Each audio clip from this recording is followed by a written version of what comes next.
again, honorable members, SC, and Advocate Zikalala. Mukoni, good afternoon. Good afternoon. Thank you so much. We are going to resume the proceedings.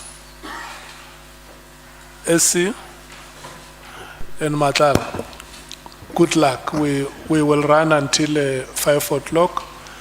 The two of you, I've spoken to the SC. If you need a comfort break, you can always indicate that give us 10 to 15 minutes comfort break, and then we will grant that. Thank you. Thank you, Honorable Chair, honorable members. Mr. Matlala, welcome back. Welcome. Thank you. Mr. Matlala, can I just go back and make a correction which may have caused some confusion? Can I ask you to go to page 35 of the draft statement, paragraph 137.9?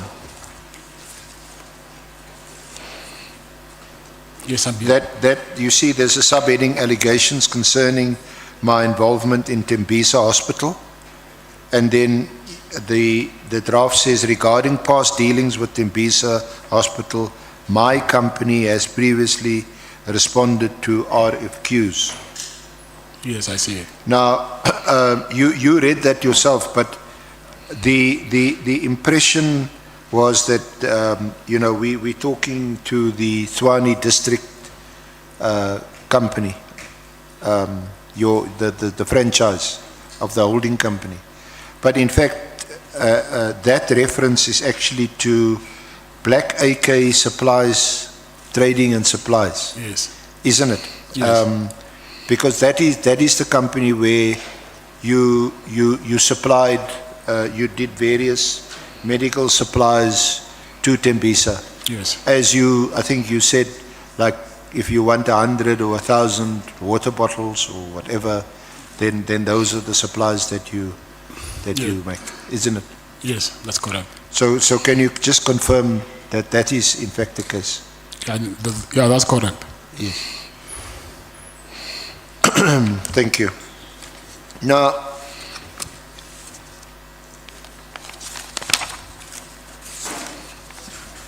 tomorrow I will proceed, or later there'll be some other allegations relating to the health risk contract, which you also deal with in your draft statement. I'm not going to deal with them now. I want to move on to something different. When we started, we referred, you and I, when we started our discussion, with the lease agreement with Public Works for the property where the South African Police Services College is housed. And you leased that property from the Department of Public Works, but you still had not been given vacant occupation. You remember that? Yes, I remember. And it seems as if you still have not been given vacant occupation. That's correct. But the lease is still in place? Yes. Okay. Now, let's take Honorable Nola. Thank you very much. I would have thought that the SC will start with the pending issue where the witness said he needs to actually make a consultation in respect of the Medicare 24 contract. Remember, Chair would have pleaded with him to tell the committee as everything that he knows about the contract, and he would have been concerned that there are things that will be unable to divulge, and we read to him the law that protects him to help this committee execute his task. So he said he's going to consult his legal representatives during lunch, and would have thought that when we come back now, the ST will touch that part, then we pass immediately. I see he's now in Tembisa and stuff. So I wanted to raise that, Chair, just to remind the committee. Thank you.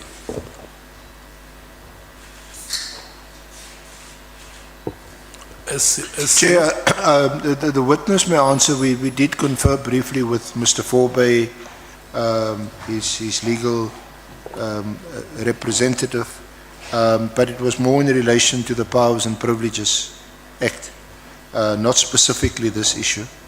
I am coming back. In fact, as I indicated earlier, we'll ask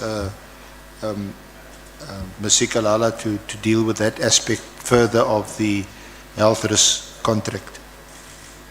Yeah, let's proceed. Thank you. Yeah, so we dealt with the lease. Then at paragraph 12 of the statement Of page 35 still. of your draft statement, yeah. Are you still on page 35? No. Paragraph 12, it's on page 4 Oh, of paragraph your 12. statement. 12. Okay. Have you got it? Yes. Where you say, despite having a lease over the property, I could not access it. Yes. This is because SAPS members were still utilizing the hospital. We addressed a letter to the National Commissioner of South African Police Services through our then attorneys, and in paragraph 5 of the letter dated 19 January 2024, we stated as follows: through investigations, we established that the hospital was being used by members of the SAPS who has an irregular relationship of a corrupt nature with members of the police who are making sure that our client does not acquire occupation of the property. This particular facility had nothing to do with the tender awarded to Medicare 24 Swami. So just on that, so this letter, you say, you use the word we addressed the letter. Who would that have been?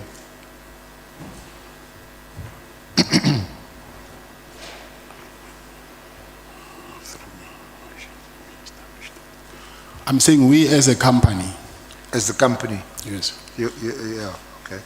So which entity? Medicare 2420.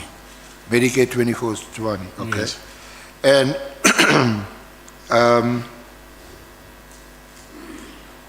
and then you say that through your investigations we established. What investigations are you referring to? Who did these investigations? And what was uncovered? Okay, we uncovered that there is police officials who, firstly when we went there, we found some police officials and we went back to Public Works. And for the second time, when we tried to go there again to check whether they're still there, we found that there's doctors who are operating there, and then they do not have a lease with Public Works.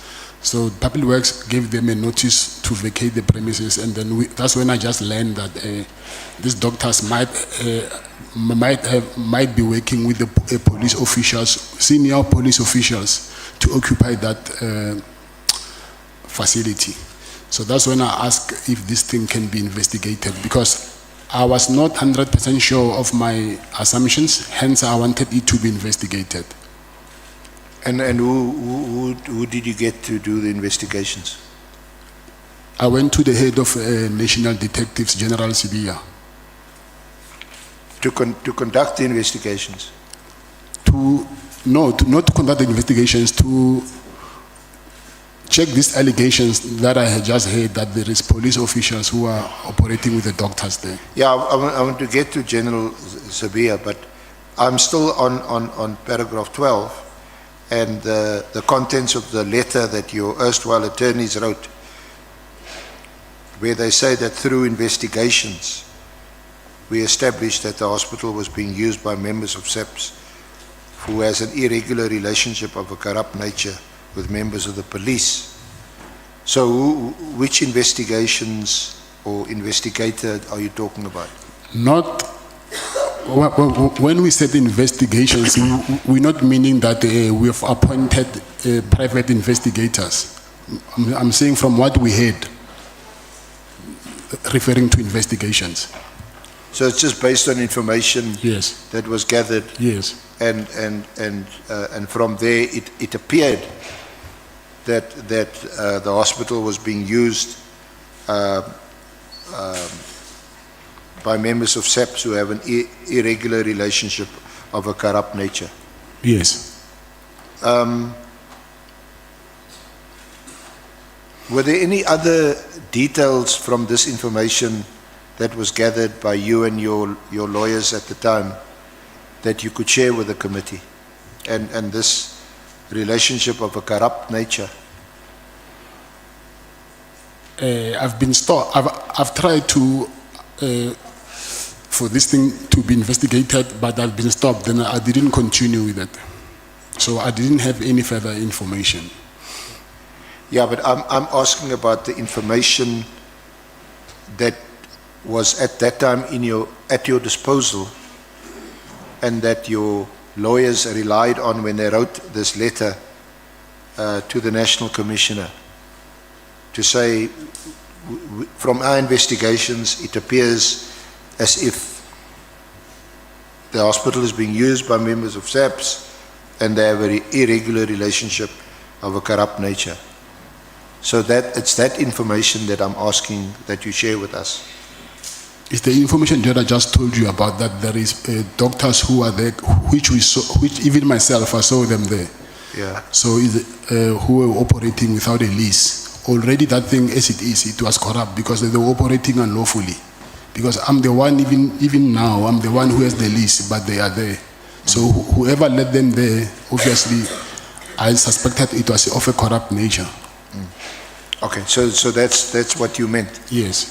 That these doctors are working there, operating there, without a lawful lease being in place? No lease at all, yeah.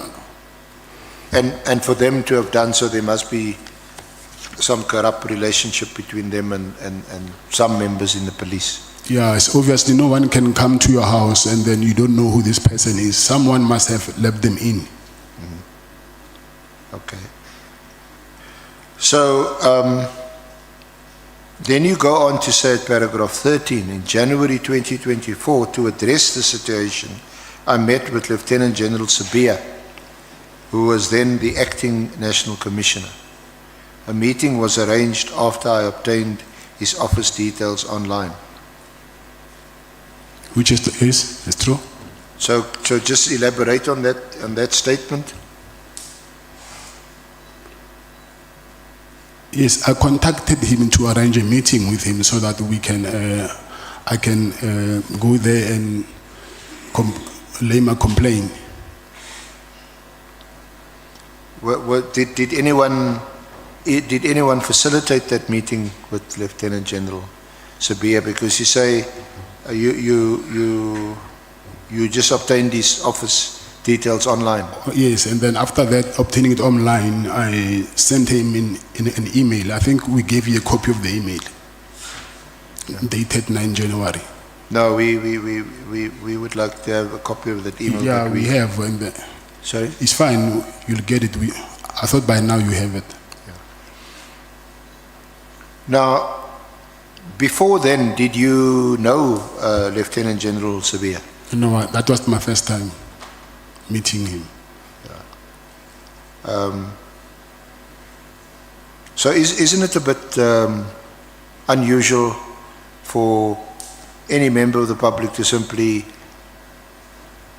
go online, send an email to the acting National Commissioner or someone high up like General Sibiya and arrange a meeting?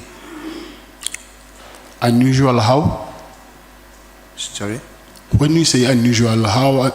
What do you mean when you say unusual? I said, isn't it unusual for someone to look up the email address of a high-ranking police official, in this case, at the time, the highest-ranking police official who was acting National Commissioner, and then simply arrange a meeting? Yes, that's what I'm asking. When you say unusual, I do not understand. What do you mean when you say it's unusual? You hadn't met him before? No. You don't know him? No, I didn't know him before. And you send him an email request for a meeting and he is prepared to meet with you?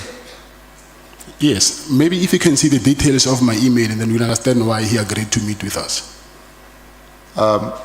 Can you recall the contents of that email? What more or less? I explained what you just read on paragraph 12. Yeah. And then I went further saying that I will institute legal action if my demands are not met.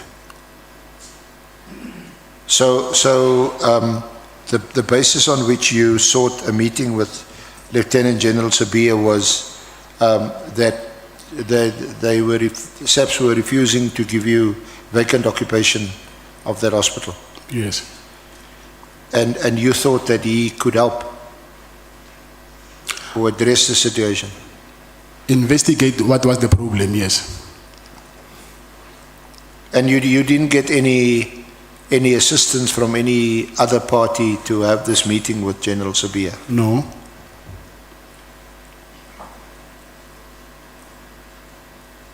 So where did you meet him? At his office? Yes. Were the two of you alone? With my lawyer.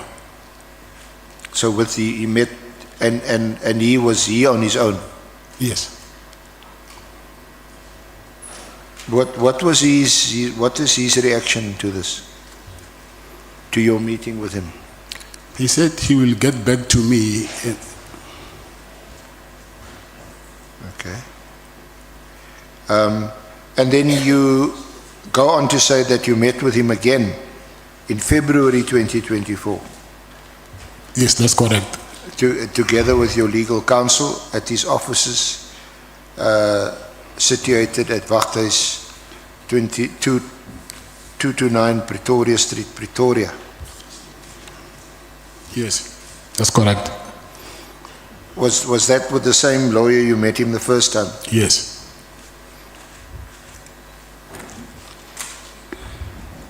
So by the time you met with him the second time in February 2024, was General Sibiya still the acting National Commissioner? I don't know about that. When you first met him, how did you know that he was the acting National Commissioner? I did not say that he was the first, he was the acting National Commissioner. I said the head of detectives. Yeah.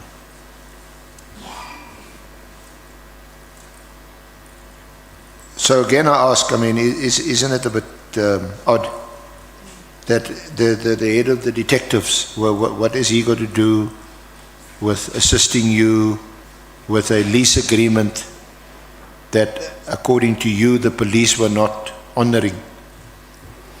He's the head of detectives. I wanted him to investigate the matter.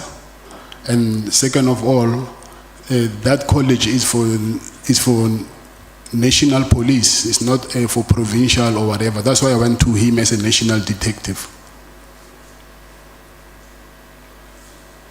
So, according to your statement, he then said that he would make his own inquiries and get back to you. Yes, that's correct. How long was the first meeting and how long was the second meeting? It was brief, not more than 30 minutes, I would say. Yeah. And then you go on to say that about 1 or 2 months later, you met with him again at his office. Yes, that's correct. And at that meeting, he told you that it would not be possible for you to take occupation of the hospital, despite the fact that you had provided proof of the award of the lease agreement contract with the Department of Public Works. Yes, that's correct. Did he give you any reason why you would not be able to take occupation of the hospital? He said he took this to the National Commissioner. And then he said to me, the National Commissioner said, the police are using the hospital, and then they're not going to take any instructions from Public Works.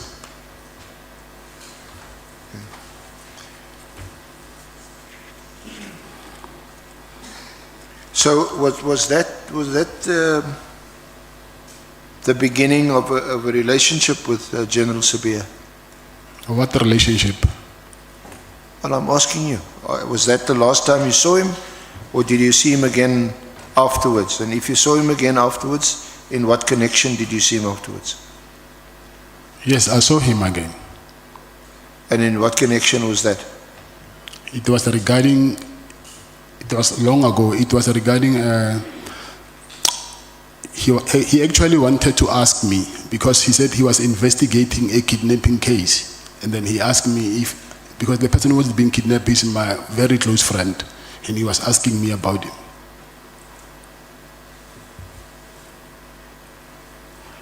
So how many times did you meet him subsequently?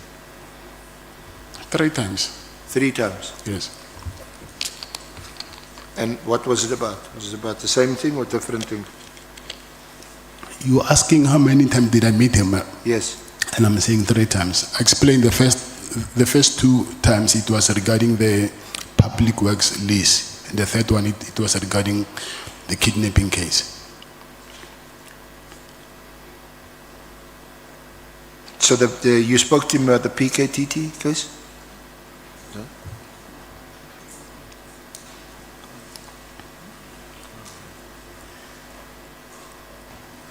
Excuse me. Oh, the kidnapping case.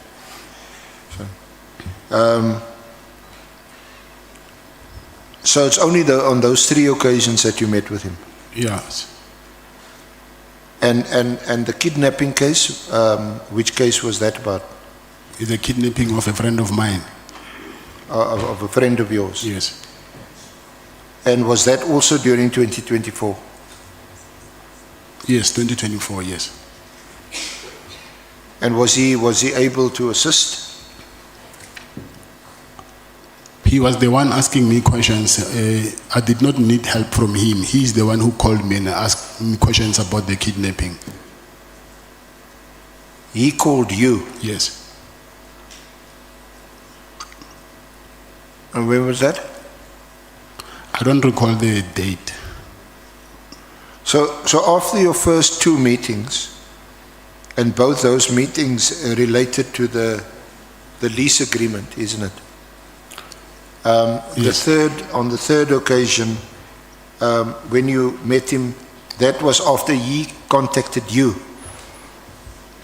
about the kidnapping of your friend. The third time. Yes. Yes. Which friend is this? You mean his name? Yes. Jerry. His name is Jerry. Jerry, and his surname? Boshoga. Machoga.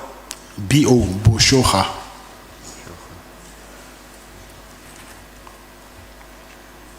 B-O-S-H-O-G-A. Boshoga. G. G-E. G-A at the end. Boshoga. And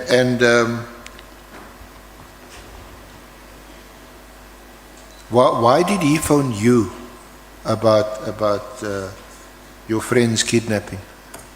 What did he know about the kidnapping? Why is he phoning you? He was investigating it, I assume, because he's the head of detective. Were you aware of the kidnapping? Yeah, I remember when we were doing consultation, I told you that the police came to my house and they asked me about the kidnapped person. That was him.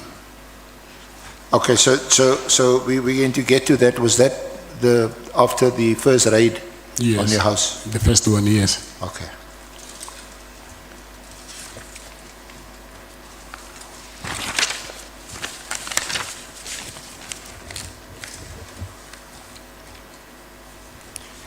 So after he called you about the kidnapping, were there any other calls or any other interaction between you and Sibiya, either telephonically, WhatsApp, email? No, nothing. In person? No, nothing. Nothing.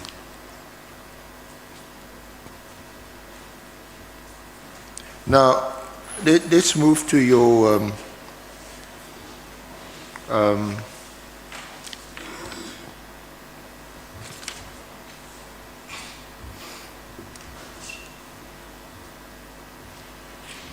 you say that your problems which we will discuss, started when the health risk services tender contract was awarded at the end of June.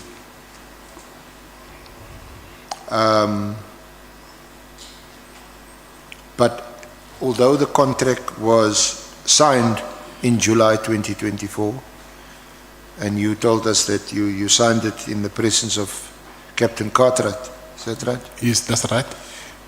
You didn't get any purchase orders from SAPS for another 2 months. Yes, that's right. So you were prejudiced as a result because now your company was operating in a deficit because you had to pay staff and other overhead costs and other service providers. Yes. So let's discuss the first of these problems that you described. There was a raid on your house. Can you tell us the first raid when that was on the 6th of December? Yes, that's correct. That is the same day on which Molefi's property was also raided, is it?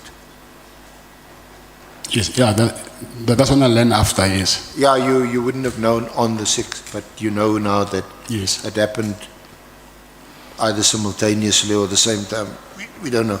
But that was on the 6th. Describe to us what happened and where this took place. Was that your home address? Number 12, Plow Street, Waterkloof Ridge. That's your Waterkloof Yes. Ridge Yes. address.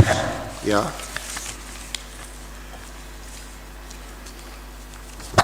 Yeah.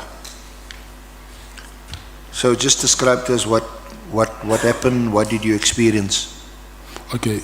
I think it was around between 4 and 5 in the afternoon. So I was sitting in the main bedroom with my wife, and then we just heard a kid screaming in the house. So I wanted to go to check what is happening, and I saw some guys wearing balaclavas holding assault rifles approaching towards the main bedroom where I was with my wife. And then when they got into the house, they said inside the main bedroom, they said we must lie down. Myself, I must lie down on the floor. And while I was lying down, I saw also the kids. They made the kids also to lie down and push their hands behind their head. And then they started asking me questions that how many people are in the house, and I explained people who are in the house, and they asked me if they found someone beside the people that I just mentioned. I said no, it's only these people that I know. And then some of them, they were busy searching, I assume, and then they came back and then they said okay. They took my cell phones, and then they took my cell phones, and then they start asking me questions. They're saying to me, where is Jerry? I said, I don't know also, I just heard that he's been kidnapped. And then they said also... Did they tell you that was the reason why they were there? They were searching or looking for Jerry? Yes, they mentioned Jerry, yes. And then after that, they start asking me about police. Who do I know in the police force? And I said to them, I know quite a lot of police because I've got a contract with these people. So I've got most of their contact details because we had to call them to arrange to do medical assessment. And then they said, do you specifically know General Sibiya? And then I said, yes, I know him because I met him. And then they said, no, besides what you're telling us, have you met him in your personal capacity? And I said, no, I don't know him in that way. And they also asked me if I know General Khan and Minister Mkhwanazi. And then actually they took very, very long asking me about this police officials. And then after a while, it was very late, I think. They said, okay, we're taking, at the gate, there is guards there, 2 guards at the gate. So they took their weapons. It's a handgun and 2 handguns and 2 rifles. And they also took my personal firearm, and they took my watches, my cell phones, and then they said, okay, they're going to confiscate my weapons, and they'll also come to my office to confiscate the weapons from my office. I said, what was the reason for that? They're saying the safe that you have is not mounted. So that is the reason that we're taking these firearms. So, okay, I said, it's fine. If you're doing that, give me something to show that you were here and then you confiscated my property. They said, no, the way we are taking your properties, the way we'll bring them back. But I said, okay, you're taking my cell phones, my laptop, my watches, my firearms, and then you're not giving me something to show that I can claim these things. And then they just left me like that. And then the following morning, it was on Saturday, I rushed to the police station because by then I thought those people were criminals because they were wearing balaclavas with civilian clothing. So I went to the police station and then I wanted to open a case. While I was busy giving them a statement, they've realized that these weapons that I'm mentioning, they're actually booked in their, I think, SAP. Okay, just before we get there, just a few related questions. You're still on this raid. Did they identify themselves? I think only one person said he's Colonel Khumalo. Colonel Khumalo. Kenneth. Yes. Or is it Colonel Khumalo? Yes. Colonel Khumalo. Come again? Colonel. Colonel, yes. Is it Colonel or Kenneth? Colonel Khumalo. Yes. Yeah. Okay.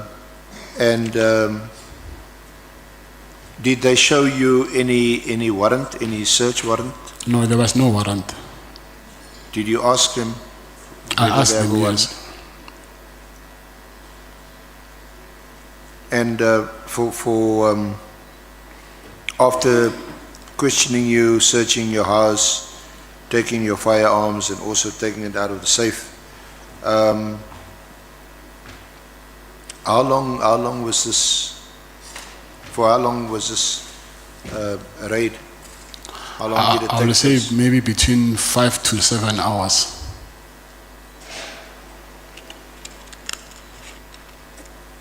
And where were you all this time? In the bedroom? In the main bedroom, yes.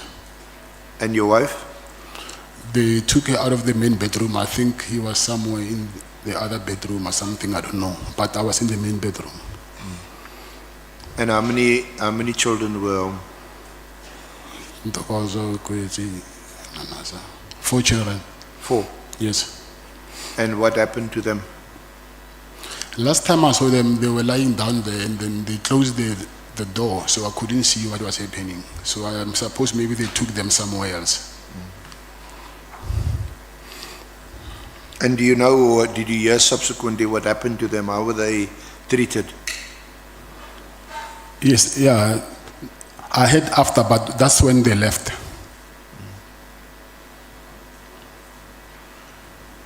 So, what happened to your place then, there in Waterkloof Ridge? Your place is guarded. Yes. How many are those your own personal security? Yes. They also work for you. Yes. So how many guards were there? 2. 2. Yes. How many entrance gates are there? I've got 2 entries. Both in front or one in the back, one in front? Yeah, the other one in the front, the other one at the back. Okay. And were they both guarded? No, the only one that we're using is the only one that is got. The other one is locked, so you can't get in unless if you break the gate. And these guards, are they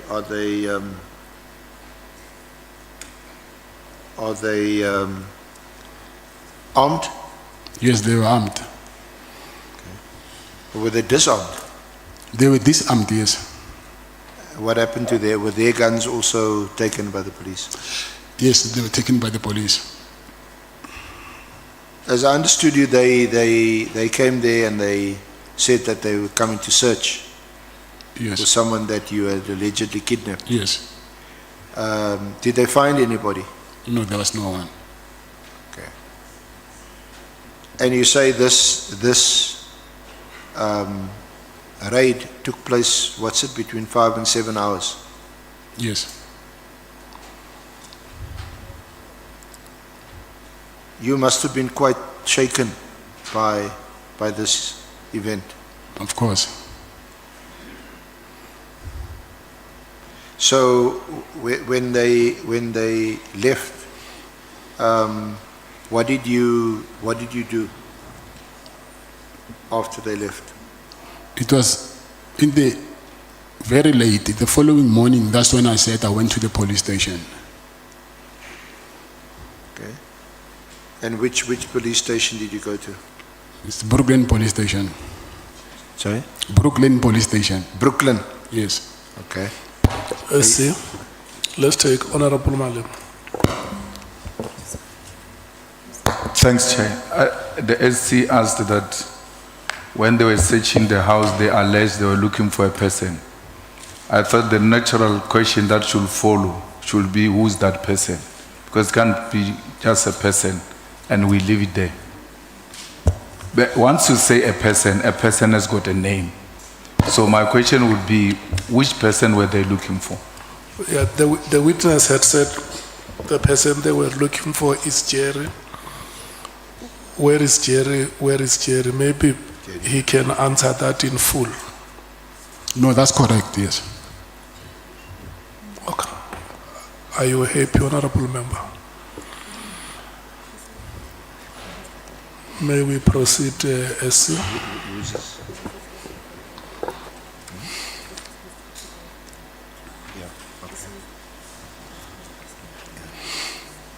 Can I just take him? Yeah. Thank you, Honourable Chair. Now, we know that subsequently you had also instructed your lawyers to bring an application that was in December also. This happened, we're talking about the 6th of December, the raid on your house. And then you reported it to the police. But then subsequently, and we'll get there, but I just want to make sure that we get the narration, you know, the whole story, the same as you had it in your affidavit subsequently. Can I ask you to go to page 52 of the annexes? It's at the back. I don't have any annexures. See, it's just over there. Which annex?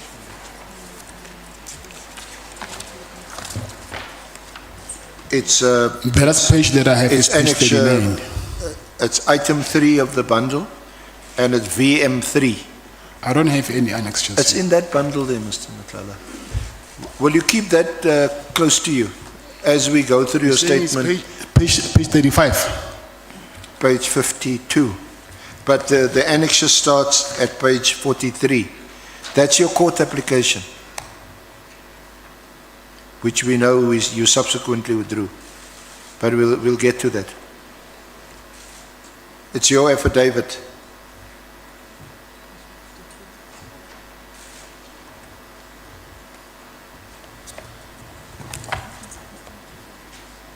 Page 43. No, 50. It starts at 43.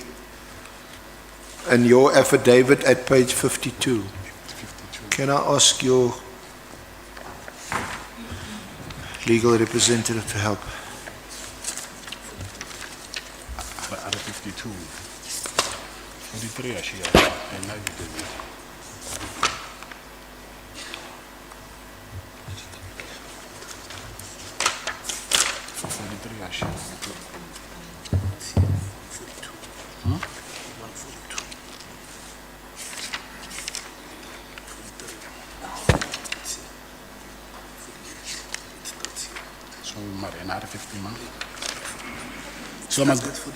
So I must go to 52. Yeah, it starts at 43, that's your court application. And then I'm asking you to go to 52.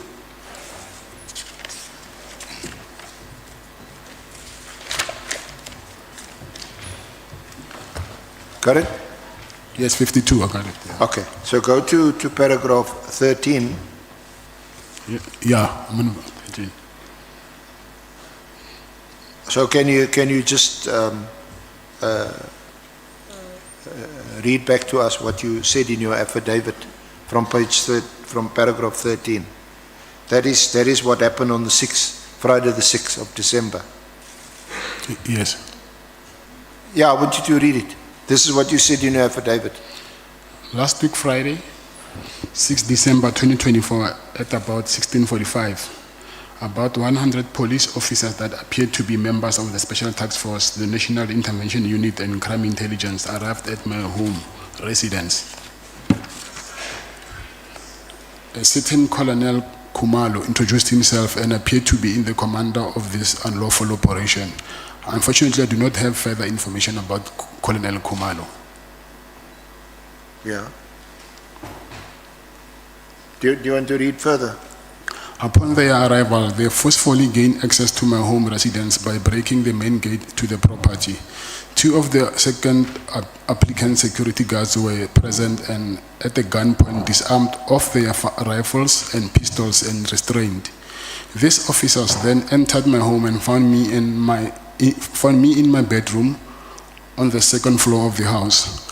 The officers instructed me to lay down on the floor whilst pointing several rifles on the I think they spelled it wrong. The officers instructed me to lay down on the floor whilst pointing several rifles and other firearms. So I see it does not make sense, but I'll continue. Yeah. At me and strangling me. I complied with their request and laid down on the floor. The confirmatory affidavits of the security guards regarding the events of the day deposed to by Mkhize MJ and Bengu MS are attached here to as annexure FA5 and FA6. At all times, I duly complied with the instructions of the police officers while they were scattered over my property, searched all the rooms and cottages. The police officers then came back and instructed me to open the firearm safe, which I did. The police officers searched the firearm safe and thereafter took me back to the main bedroom. Should I continue? Yes. In the bedroom, the police officer started to question me, asking me who I knew in the police service, to which I answered that I know a lot of officers as they are my clients. The police officers then asked me if I know General Khan or General Sibiya, to which I answered that I know General Sibiya as he gave me permission to use the hospital at the SAPS College, Pretoria West, to conduct medicals of the new recruits. Yeah, I'm asking you to read that part until paragraph 21. Okay. Because as you know, there were issues about this draft statement. I want to make sure that you get your version on record. This is obviously under oath in a court document, so I want you to read it. Yes. So I must still continue. Yes. The officers then asked me if I know anything of the kidnapping of Mr. Ebi Dikgate, his wife and the son, and why I will help someone that I don't know and aid in the kidnapping. I answered and confirmed that I was requested to assist the Dikgate family to locate the whereabouts of Mr. Dikgale and the minor son. This is due to the fact that I'm the owner of the security company. Thereafter, the police officers took the following items from my home: a Rolex, a watch, a Cartier ladies watch, 2 Taurus 9mm firearms, an Apple MacBook, 2 times iPhones, and 2 times rifles, and 1 Beretta 9mm firearm. I attached here to proof of purchase of the Rolex watch together with the international warranty card, annexure FA7. as they were leaving my house, I asked the police officers how and when my property will be returned, as the items were not documented or signed for, to which they answered that they will be responsible to bring same back to me. Despite my request, they did not produce a search and seizure warrant. Okay.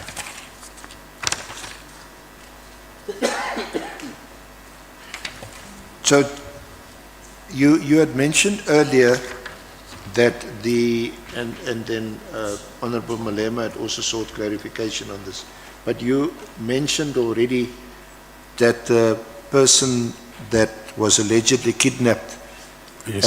and whom the police were searching for was Jerry Boshoga. Yes. But we don't, where is his name? There is this, A.B. Tikhale, I see, yeah. sorry? Yes, I see it's Tikhale here. So it's Tikhale's son? No, No. can I explain that? Yes, please. Yes, Tikhale's wife and Tikhale's son, also they were kidnapped also. So they asked me about Tikhale and Tikhale's wife and son first, and then after they asked me about Jerry. So I see here on my application to the court, I only mentioned Tikhale. Yeah, but that's why I'm asking, well, Yes. why is his name not in this paragraph? I don't know, because when I was giving testimony, when I was giving this statement to my advocate for the High Court application, I guess we must have missed the name of Jerry.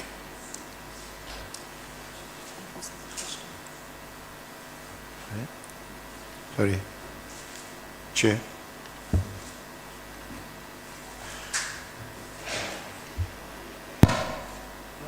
Honorable James.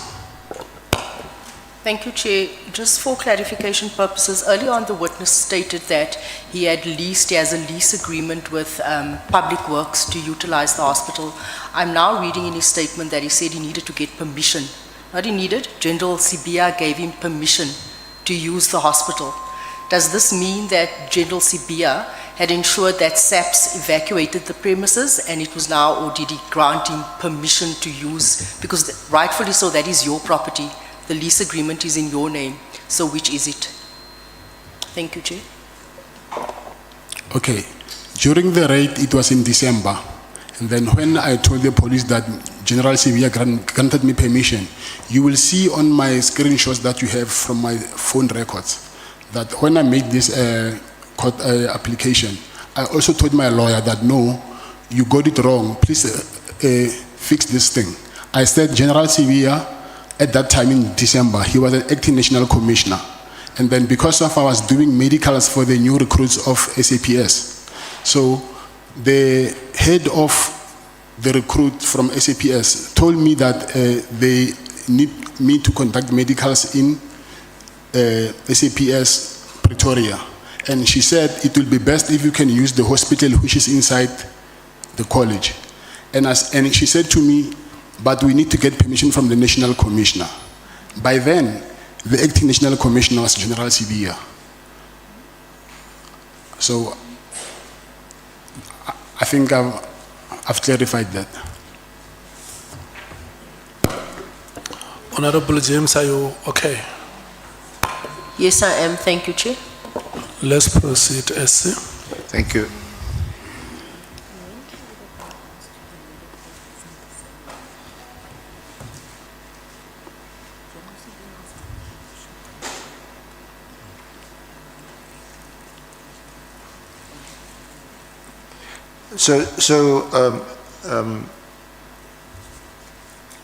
Mr. Matlala, just also to seek further clarification on that question by Honorable James. At that time, General Sibiya wasn't the acting national commissioner any longer when you got that permission. I never got the permission. I'm saying they asked me to ask him to grant us permission. However, we couldn't get hold of him. So she ended up getting permission from another general called General Zulu. She's the one who gave us permission. General Zulu? Yes, but not the hospital. I remember they gave us a hall like this. and we had to partition it so that we can conduct medical assessment. So it sounds to me like was it just a sort of partial use of the property? Say that again? Was it just a partial use of the property, not the whole property? I'm saying the hospital, we never used the hospital to conduct those medicals. Inside that college, it's like here in DCS, there's a hall like this. So they granted us permission to use the hall, and then we petitioned inside the hall to conduct those medicals. Yeah, yeah.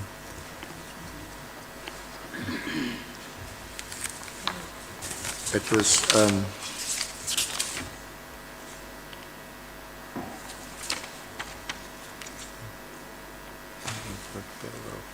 how is this, yeah. Okay, so after the raid on the 6th, the following day you went to report this at the Brooklyn police station. That's correct. To open a case Yes. of robbery. Yes. But when you went to the police station, the police, you dealt with the shift commander on duty there, Lieutenant Colonel Ravele. Yes, that's correct. And you say he refused to register a case or to open a case. Yes, that's Saying, correct. but this was the police. He can't open a case against the police. Yes, that's what he said. Okay. And you left there, frustrated. Yes. Then at paragraph 24, relate to us what's written in paragraph 24.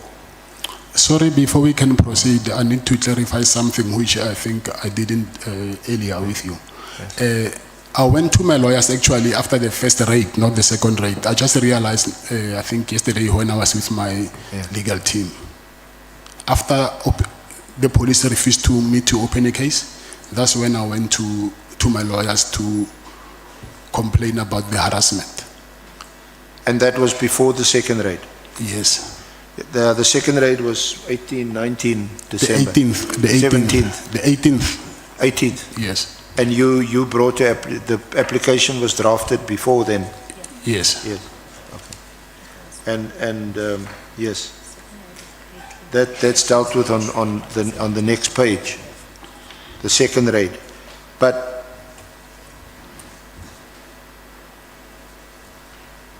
so because during the consultation, you remember we actually asked you about it, and so you also went to your lawyers first. Yes. Yes. Okay. But then you say on paragraph 24, you received a phone call from a gentleman who introduced himself as Brown Mogotsi. Yeah, but that was, I think, on the following day after they refused me to open up a case. It's not the first day. Yeah, no, this is after Yes. you've gone to report the case or attempted to report the case. They refused to report the case. And you've also gone to your lawyers? No, my lawyers, I went to my lawyers on the I think the 12th or the 13th, somewhere there. Oh, okay. So let's just get this right. You only went to your lawyers on the 12th. You didn't go immediately after the first raid.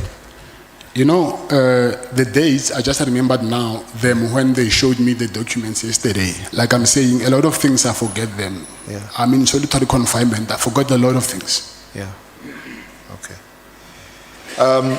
But are you sure about this that's in paragraph 24? You want to read it? Of your statement? Can I read it? Yes. On 9 December 2024? No. Sorry. No, not the affidavit. Put the annexure one side. Go to your statement, the draft statement. Oh, my statement. Yeah, put that side. You say paragraph? Thank you. And go to page 7, paragraph 24.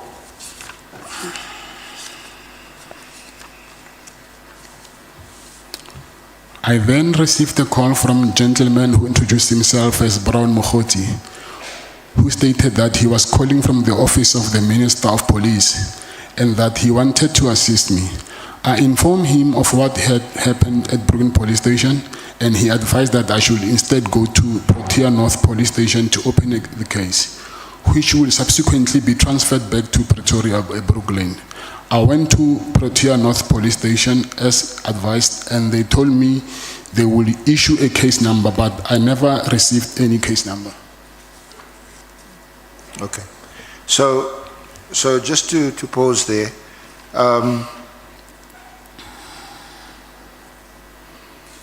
this person you called here in your statement as gentleman, that called you and who was Brown Mogotsi, did you know him or know of him or know his name before that phone call? I didn't know him before.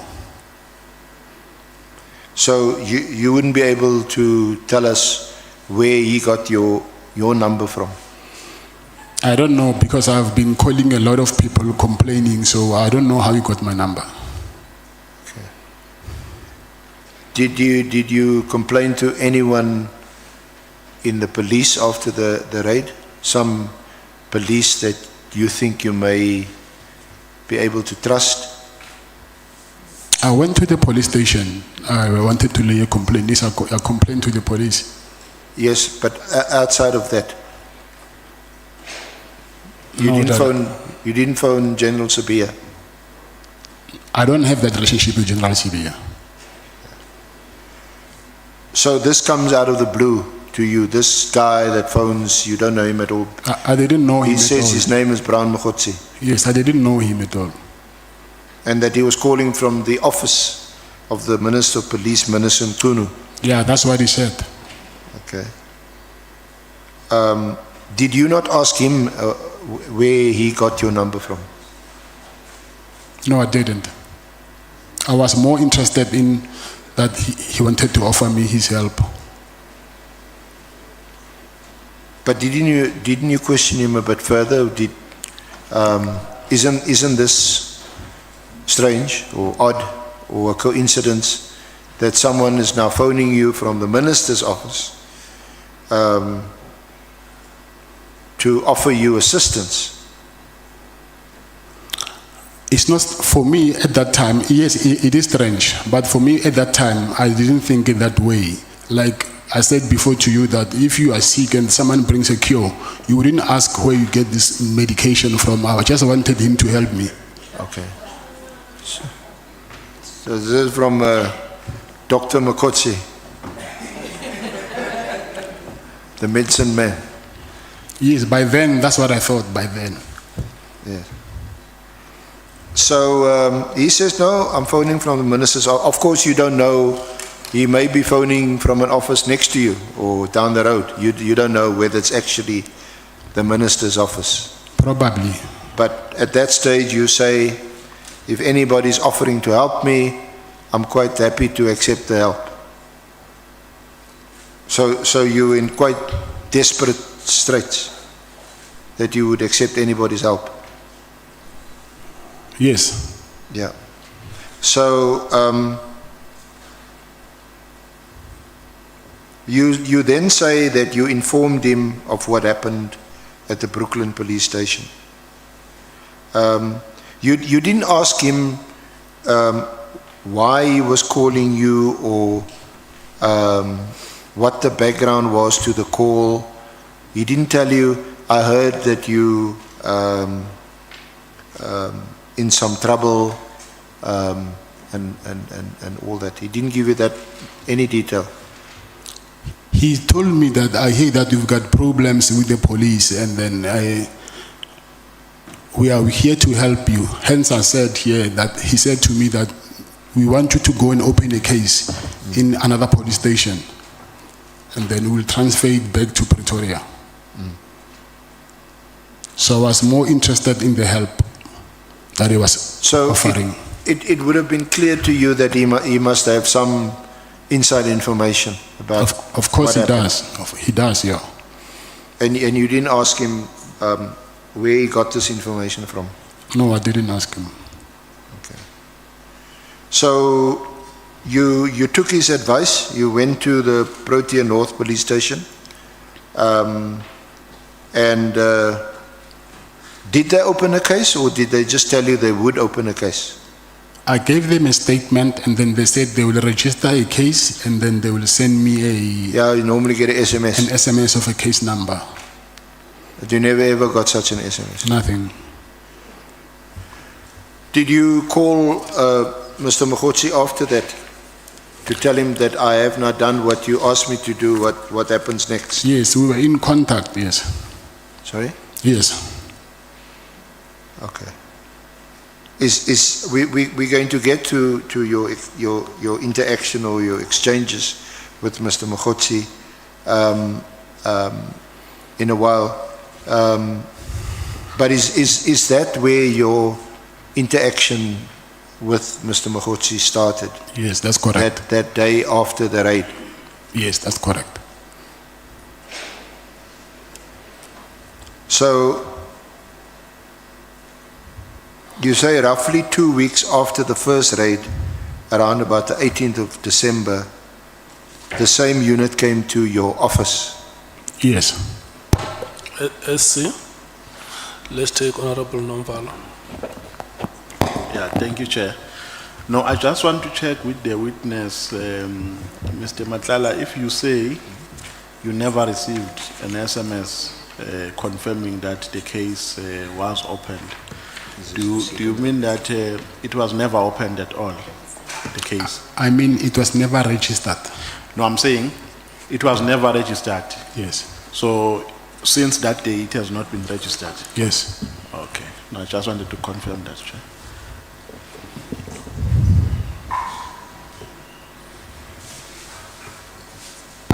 Honorable James. Thank you, Chair. I just want to ask also on the same matter, what was the content of your statement of the docket that you tried to basically open? Is my sound off? Yes. Okay. What was the content of your statement? Okay. Is what I was basically explaining, that it was on Friday, the police came, they let me lie on the floor, they took my property, they didn't produce any search warrant. And then what I was more worried about is because they took my firearms, which I thought if anything happens to those firearms, I will be charged for that. That's what actually made me to go and open a case. So it was basically theft and police brutality, the case No, type? At that time, I did not know whether they were police or not. So I went to open a case. Then I just found out when I was at the police station that these were actually police. But still, I was worried about the harassment part. Okay, thank you.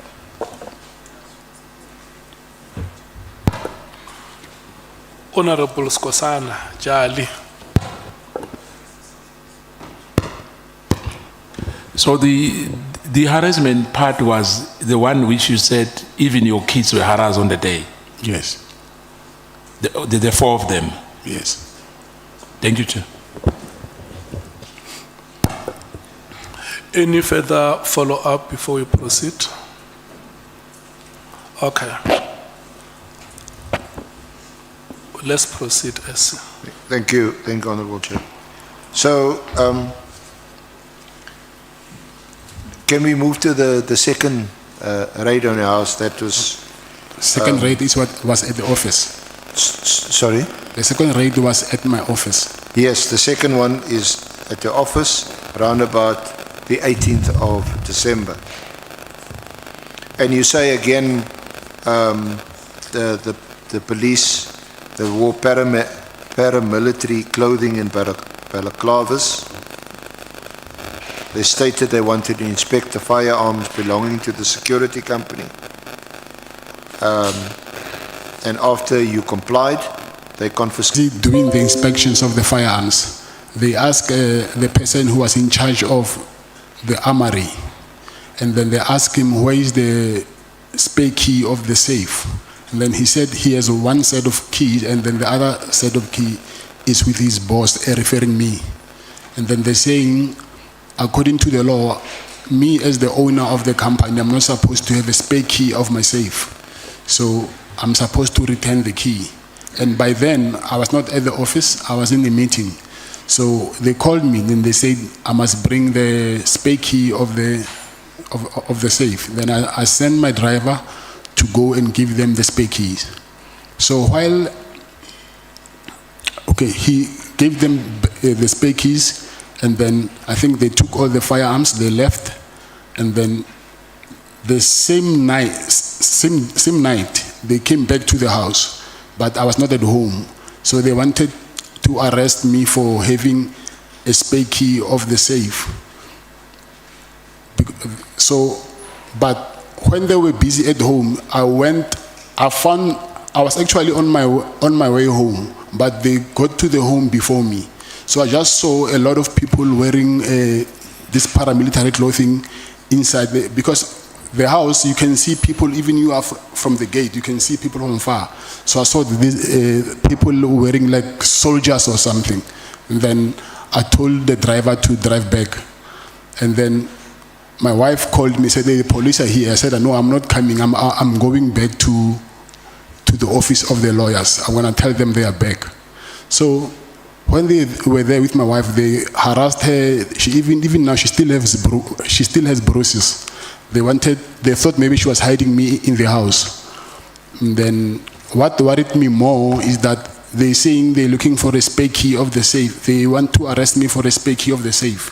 But I did not think that someone who has a spare key of his own safe, they will call special task force for him.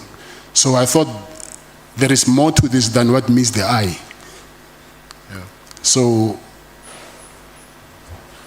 I think the following day, I'm not sure, there's a guy from KZN who called me because the following day, that raid was on the media. So there's a guy from KZN who saw that thing on the media, and he called me, said, I see your problems here. There's a guy in KZN who can help you with your problems. But he said I must drive to KZN. Then that's when I drove to KZN, and then I met with the former minister, Bheki Cele, at the Beverly Hills Hotel. Okay, just before we get to the Beverly Hills Hotel, who was this guy who phoned you? His name is Bongani Mpongose. Okay.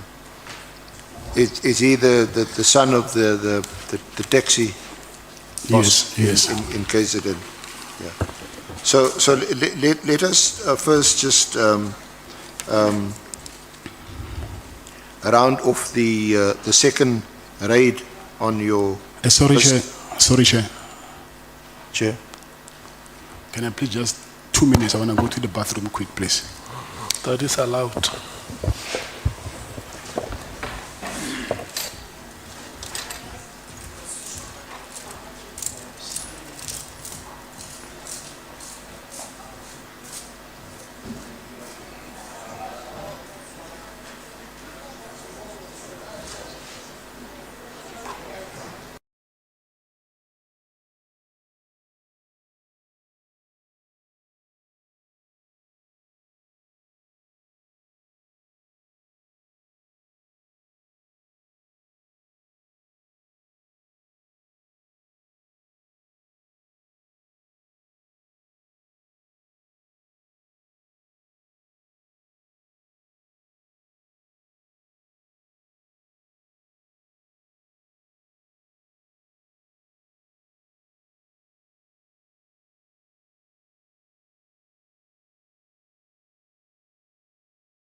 SC.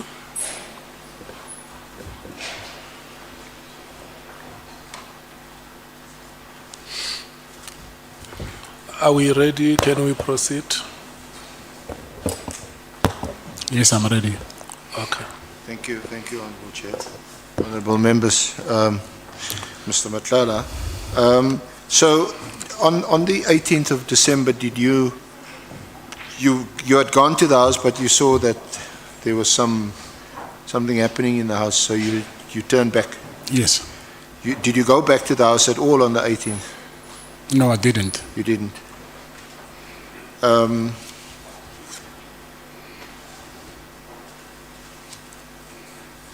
Now, you also shared with us your wife's experiences. It's on page 9, paragraph 28.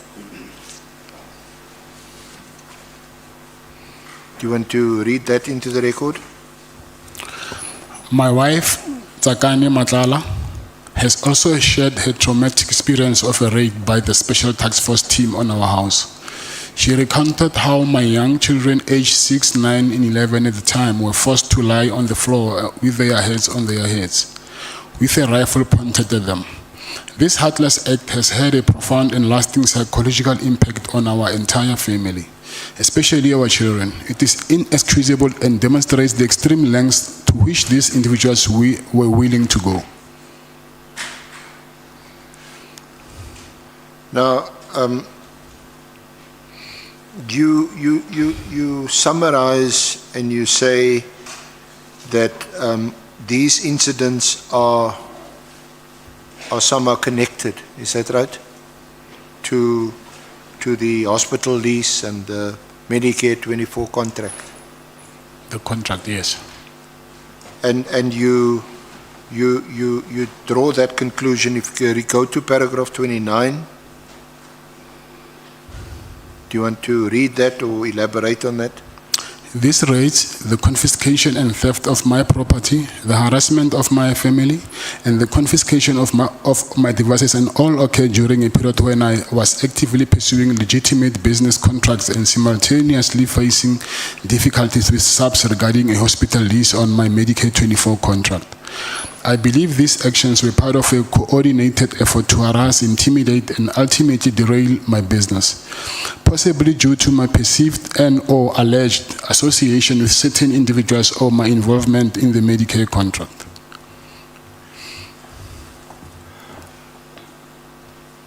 So do you want to elaborate on that?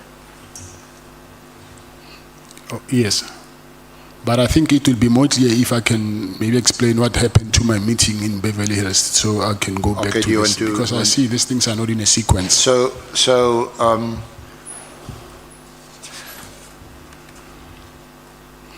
Let's first deal with the court application and going to your lawyers after or in between the first and the second raid. Is that's when you launched the court application? Yes. And that court application, we have referred, Honourable Chair, Honourable Members, we've referred you to it, and that is to essentially interdict, stop the police from harassing you and threatening you and assaulting you, that kind of thing. Yes. And in that affidavit, you read portion of it, you describe what happened and how it happened. Yes. That application was launched. In other words, your lawyers went to court, they had it issued, and they also got a date. Yes. That's correct. And set it down for the matter to be heard. Yes. The matter was never heard. It was set to be heard on the 24th of December. Yeah. But it was withdrawn. I will explain what happened here. Yeah. So,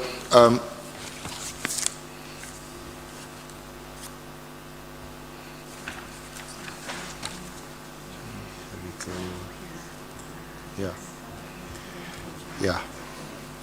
So and we want to get to why that was the case, or certainly why you say the application was then withdrawn. So leading up to then, You referred to a phone call that you received shortly after the raid from, and you mentioned his name, Bongani Mbongosi. Yes. I see is he also known as Mabonga, or is that a nickname? Yes, it's a nickname, yes. Sorry, Mr. Matlala? Yes, it's a nickname. Okay.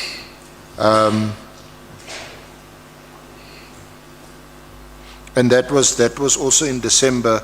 Was it after the second raid or after the first, or in between?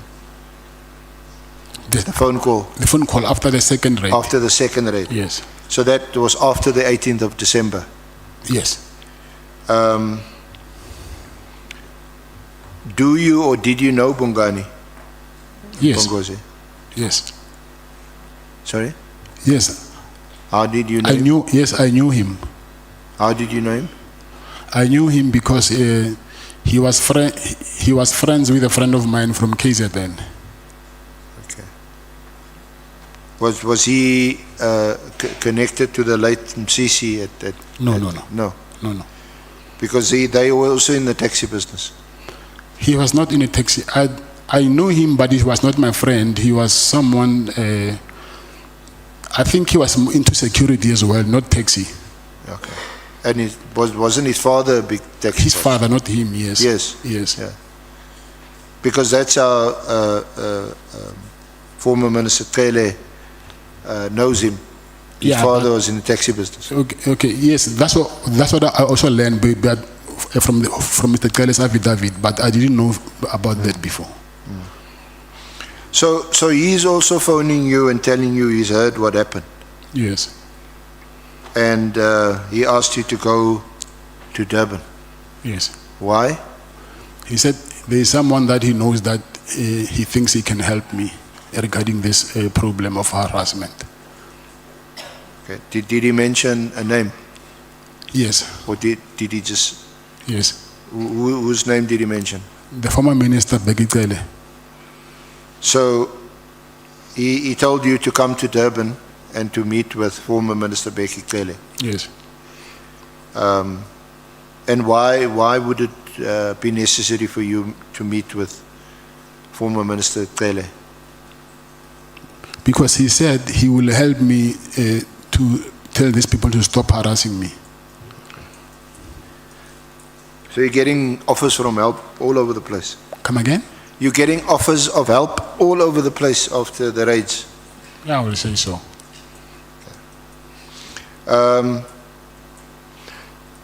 But before you now meet former Minister Cele, you had already initiated court proceedings?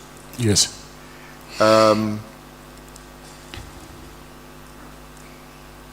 So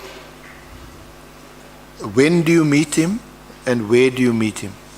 I met him on the 23rd of December. It was in Durban at the Beverly Hills Hotel. Okay. Is that the first time you meet him? Mr. Bheki Cele? Yeah. Yes.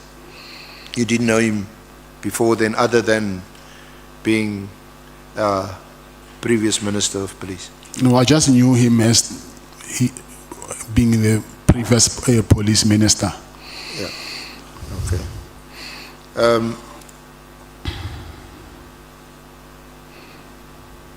And did he give you any indication that he knew about you and what you do and your business interests? This is Minister Cele. You mean while we were speaking? Yeah. Did he say, oh no, I know you, I read about you, I heard about you? Yeah, actually, he knew about my problem and when I was explaining it to him. But he didn't, I think he didn't know the face maybe, but the name and what was happening, he knew about it. Okay. So when you met him, was it your impression or clear impression that he knew about these raids on your property? No, he told me when I was explaining him my problem. He was aware of it. He was aware of it, okay. And Then you say at paragraph 37 in the last line that Minister Cele then requested you to withdraw the court proceedings. And you describe it here as a gesture of goodwill, and he assured you that he would assist. Yes. You confirm that, what he said? Yes, he said to me, before he will talk to his people to stop harassing me, I must withdraw this court interdict. And then it was the night before the matter was supposed to sit in court. And then I called my then lawyer. I gave him those instructions that he must just cancel everything. And then I've cancelled everything. And then he took a phone in front of me. And then he said to me that he's calling Lieutenant General Khumalo. And then he called him while I was with him. And then he told him that, listen, this guy, he just got between a Zulu war, but he's not a threat to us in any way whatsoever. But obviously I couldn't hear on the other end what Mr. Khumalo was saying to him. But after the call, he said to me, it's okay, when you go back to Pretoria, you can go to the police station and fetch your firearms. And indeed, when I went back to Pretoria, I went to the police station and they gave back my firearms. Okay. And the person that he called, when he was in your presence and you could hear? I couldn't hear the other, I could only hear him talking. You but could hear him? Yes. But are you sure that he called Lieutenant General Dumisani Khumalo? That's what he told me. Sorry? That's what he told me. That is what he told you? Come again? Sorry, that's what he told you? Yes. Okay.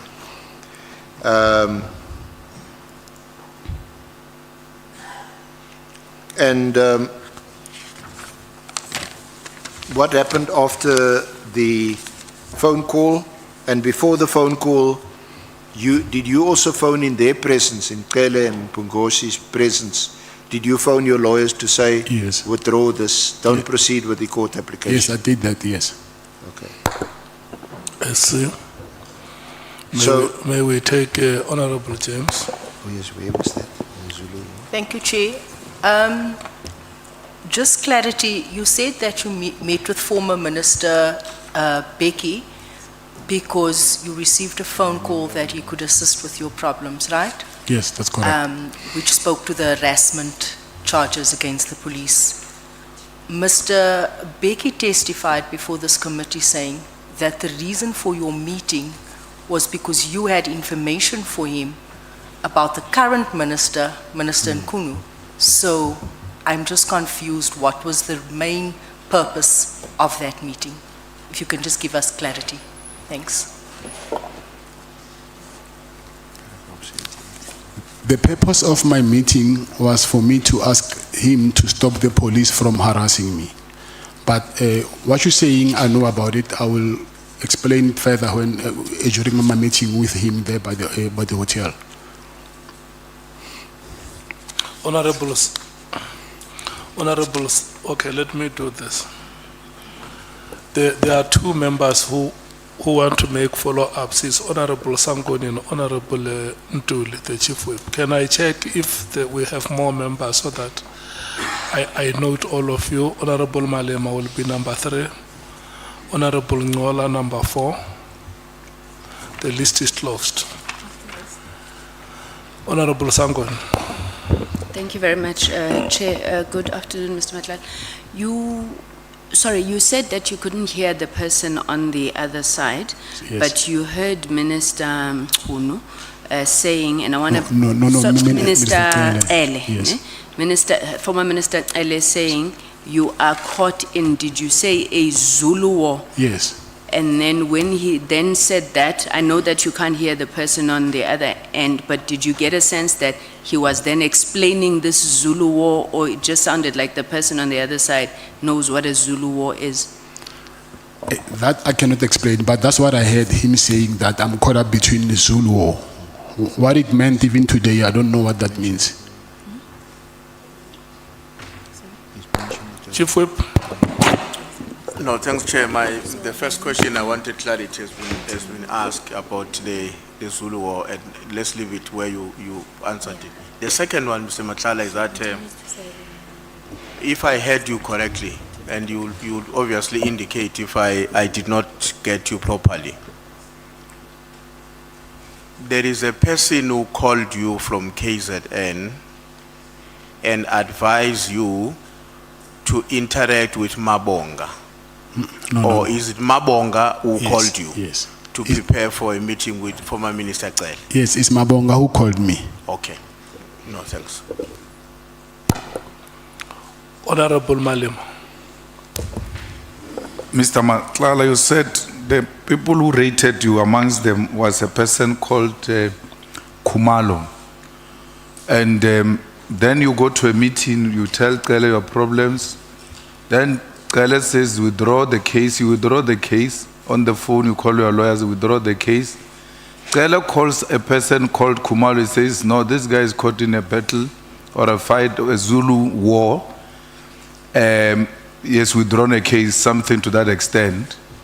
And then when he drops the call, he says to you, when you return to Pretoria, go and take your firearms.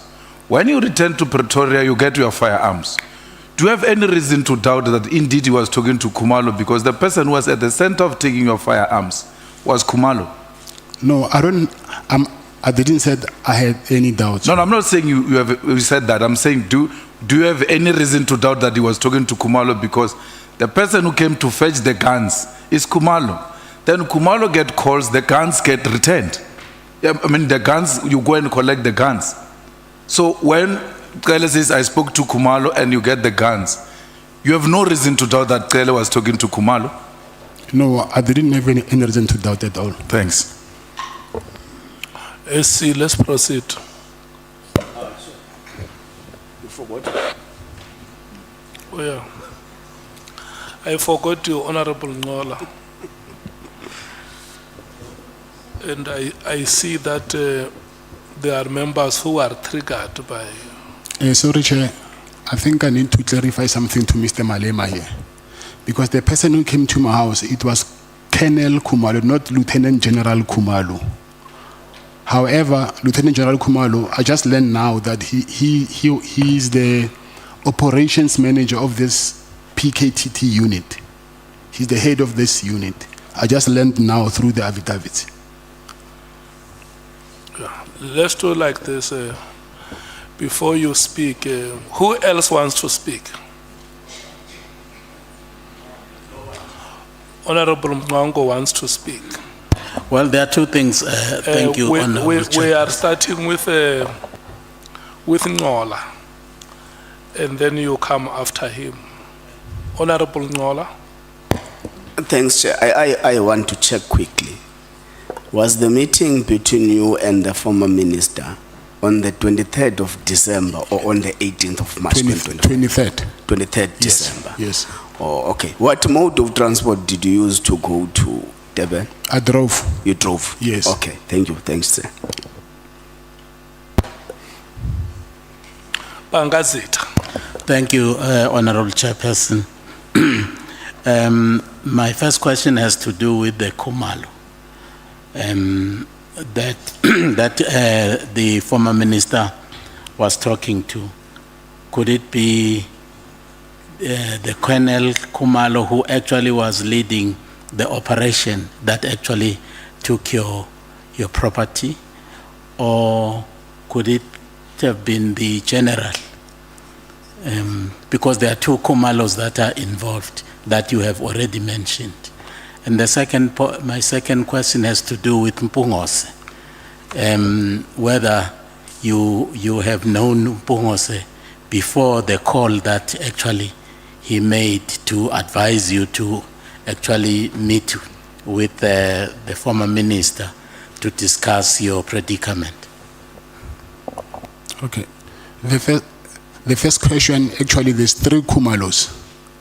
There's the colonel, and there's a major general who is the head of detectives in Gauteng, and there's a lieutenant general who is the head of who is the operations head of this PKTT unit. So the person that I'm referring to is Lieutenant Dumisani Khumalo, who's the head of the operations manager. I don't know what to call him, of this PKTT unit. And the other question you're saying it was Mpongosi, right? You said I knew him before. Do you know him before? Yes. Before the? Yes, that's Oh, correct. okay. Yes. Well, no, I will come back at some other time. Okay. Okay. I'm looking at you one by one, honorable members, that we proceed. Let's see, let's proceed. Thank you. So, Mr. Matlala, you quite nicely explained the differences between the three Kumalos. Yes.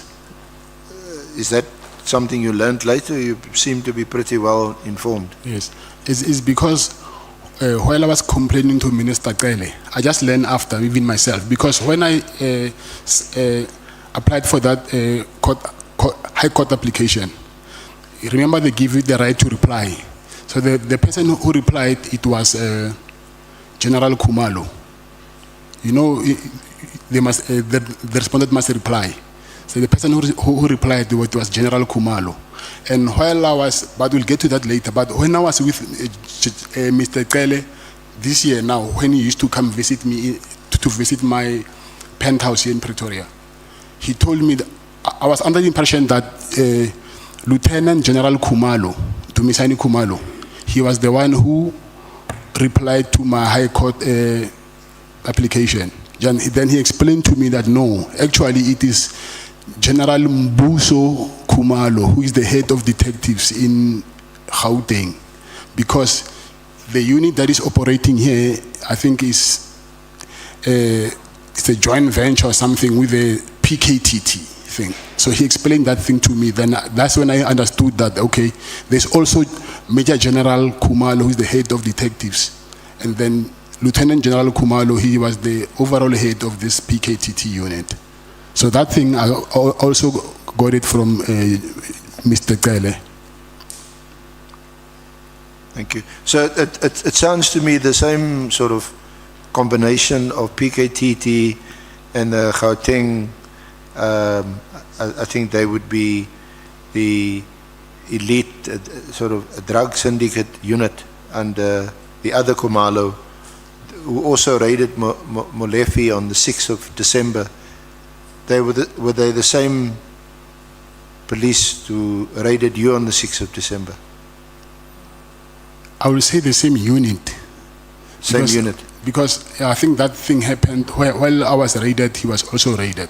So it cannot be the same people. I don't know, maybe they came to me before and went to him after, I don't know that. But because I was never arrested that day. So maybe they came to me first and then they went to him after. I don't know that. Yeah, I don't. But what I know is they are dealing in political killings. Hence they call it the political killings tax team. Mm. So I thought that they were dealing with political killings. Okay. So it certainly then appeared to you that former Minister Cele was someone who could assist you and did assist you. He did assist me, Your yes. firearms were all returned. Yes. Assist you. He did assist me, Your yes. firearms were all returned. Yes.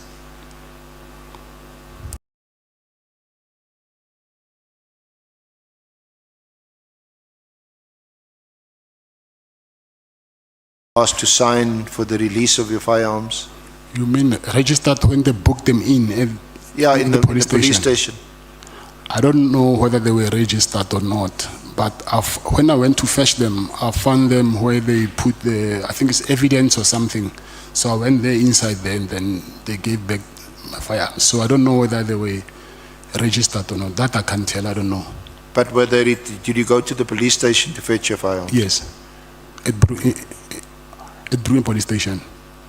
Brooklyn? Yes. Okay. So, I'm going to deal with your interaction with Mogotsi and those WhatsApps in a bit more detail later. But let me just complete the narrative in relation to your relationship or your interaction with former Minister Cele. Yes. So when you, and we deal with it at paragraph, from paragraph 74 onwards in your statement.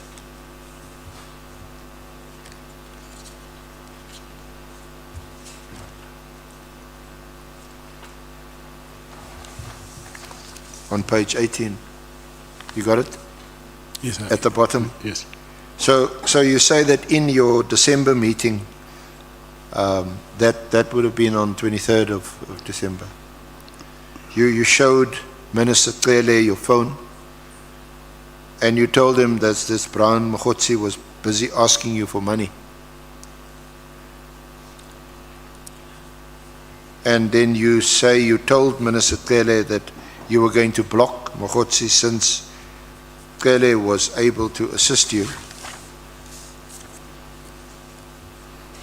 But former Minister Cele then tells you not to block Mogotsi because Mogotsi will lead you to Minister Mkhwanazi.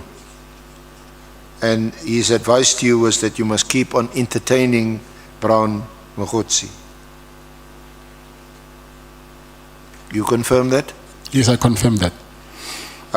So just maybe elaborate and expand a bit on that statement. Okay. Yeah. For me to elaborate that, I think I need to go back to the second raid from my house.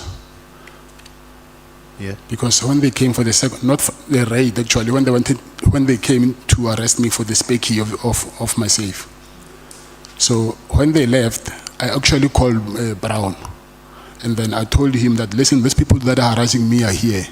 And he said to me, you know what, I need to bring specialized investigators to come here and then see actually who are these people and then who are they, who did they report to. And then he said to me, but these people are not from Pretoria, so you need to, you'll see on the proof of purchase from my bank statements that I paid him. He said to me, you need to book them accommodation, so send me money so I can book for them accommodation. I said, but you said to me that you're working from the office of the minister, so why must I pay the police to do investigation? So I said to him, okay, can you arrange that I see the minister? Then I tell him that why must I pay for police investigation? And he said, no, the minister now is not available. Do you really need help or not? And then I actually gave him the money.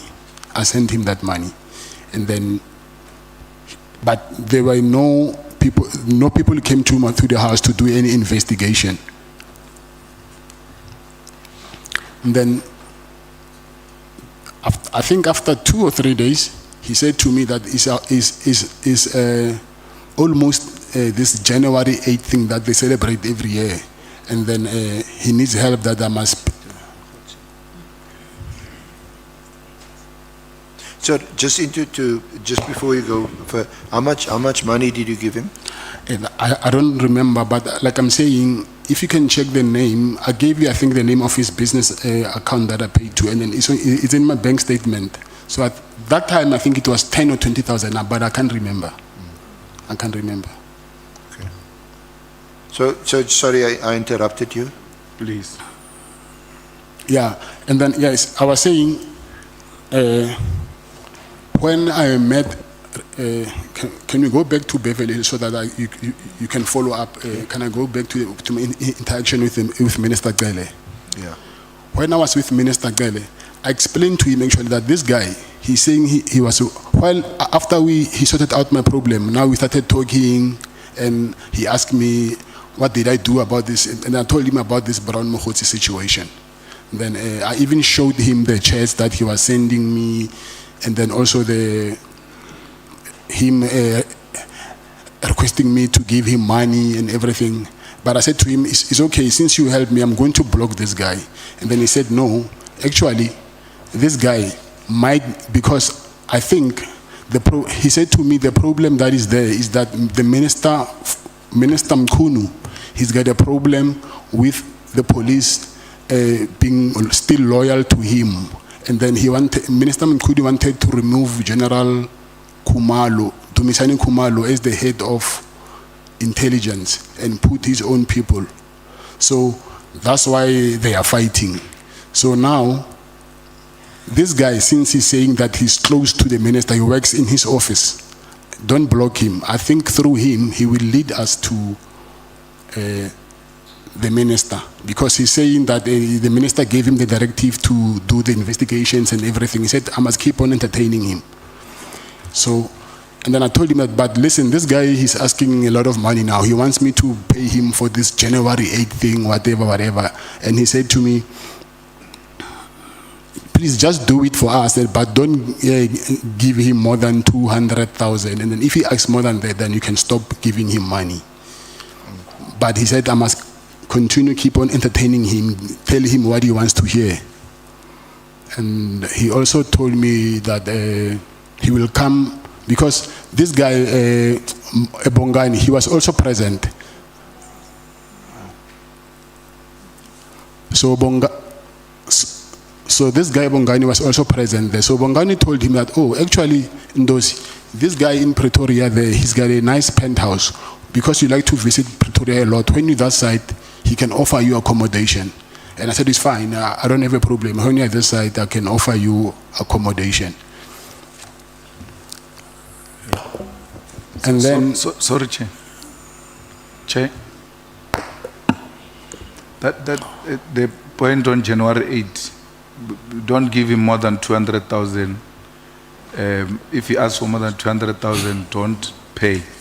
Did you ever pay for that January 8? Yes, I did. How much?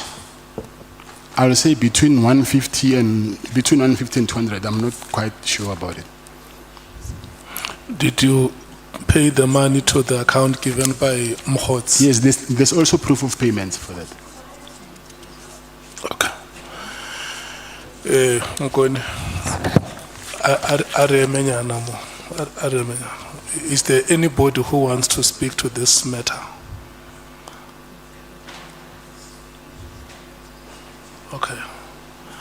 Honorable Nomvalo, Honorable Skosana, Honorable Sangoni, Honorable Nwango. Yeah, so when you paid this 150,000, was it upon request from Mr. Brown Mogotsi? I mean, yeah. So he requested. Yes, but I didn't pay 150 once. It was accommodation, flights. So did he what he wanted the money for? Did he say that, can you give us this assistance for this activity? Yes, he said that. He said for January 8. Yes. Did he mention who was also to benefit from that amount? Yes, he said the minister. So he was asking the money on behalf of the minister. That is how he requested for it. According to him, yes. According to him. Yes. Him and the minister, or the minister only? Say that again? Him and the minister, according to his request, was it for him and the minister or for the minister only? No, it was, from what I understand, the minister sent him to go and ask for donations there and there. Okay. And then I was one of them. Okay. And then he asked me that money so I can donate for them for this January 8th thing of theirs. So I don't know who was going to benefit there. So you just send the money, you don't know how it was spent and on what? You don't know. You just sent it. Okay, the flights, I paid them directly. I knew this is what the flights, because he sent me the ID numbers. Okay. So I have them on my WhatsApp chats. So which ID numbers did he send? For who? For different people. For different people. I think maybe 10 or I don't remember how many people. The ID number also has, I assume, when you book for a person, you use an ID number and full names. He sent me copies of IDs. Okay. So was an ID of the minister part of those copies? No. It wasn't? No. Okay, thank you, Chair.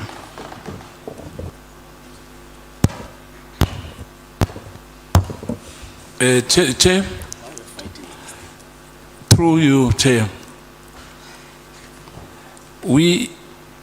I think the witness is aware that if you are aware, Mkhwanazi,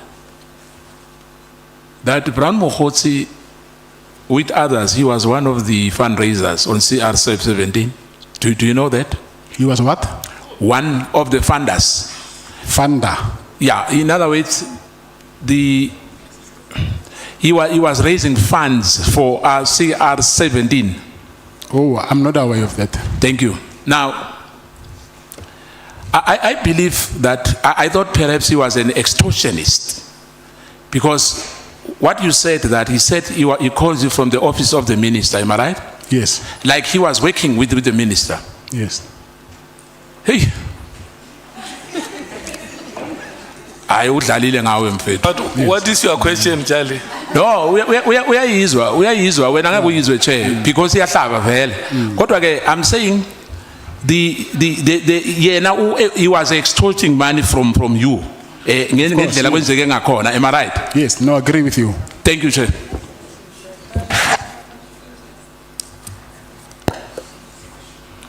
Honorable Sangwe. Thank you very much, Chair. Mr. Matlala, you said that former Minister Cele says that just keep this guy going, Yes. so that he can lead us to Yes. Minister Mkhwanazi. Yes. What did you understand by lead us to Minister Mkhwanazi? What was your sense that Minister Cele was asking you to do? It was not what I was thinking. It was what he told me actually, that he wanted. He said him and his team, meaning General Khumalo and his team, they wanted to arrest Minister Mkhwanazi. So they wanted to find something that they can use against him through me when I'm busy entertaining Mogotsi, by even end up risking my money just to make him to be comfortable with me. Honorable Breitenbach. Mazel tov. Thank you. Mr. Matlala, what is January the 8th? I don't know. I know January the 8th is the celebration of the ANC. I think when they, but I have never been there before. I don't know what is happening there. But I know that they celebrate maybe their celebration for how many years the ANC has been in existence or something. And that's what your money was used for? Say that again? And that's what your money was used for? I don't know whether it was used for that or not, but that's what he said, that he wanted to use it for the January 8th thing. Thank you. Bangazit, I will come to you, Mkhalak. Well, thank you. I just wanted to make sure that I understand. Because when the former minister was here before us, he said that the meeting was for the purpose, was actually initiated by you through Umpungos.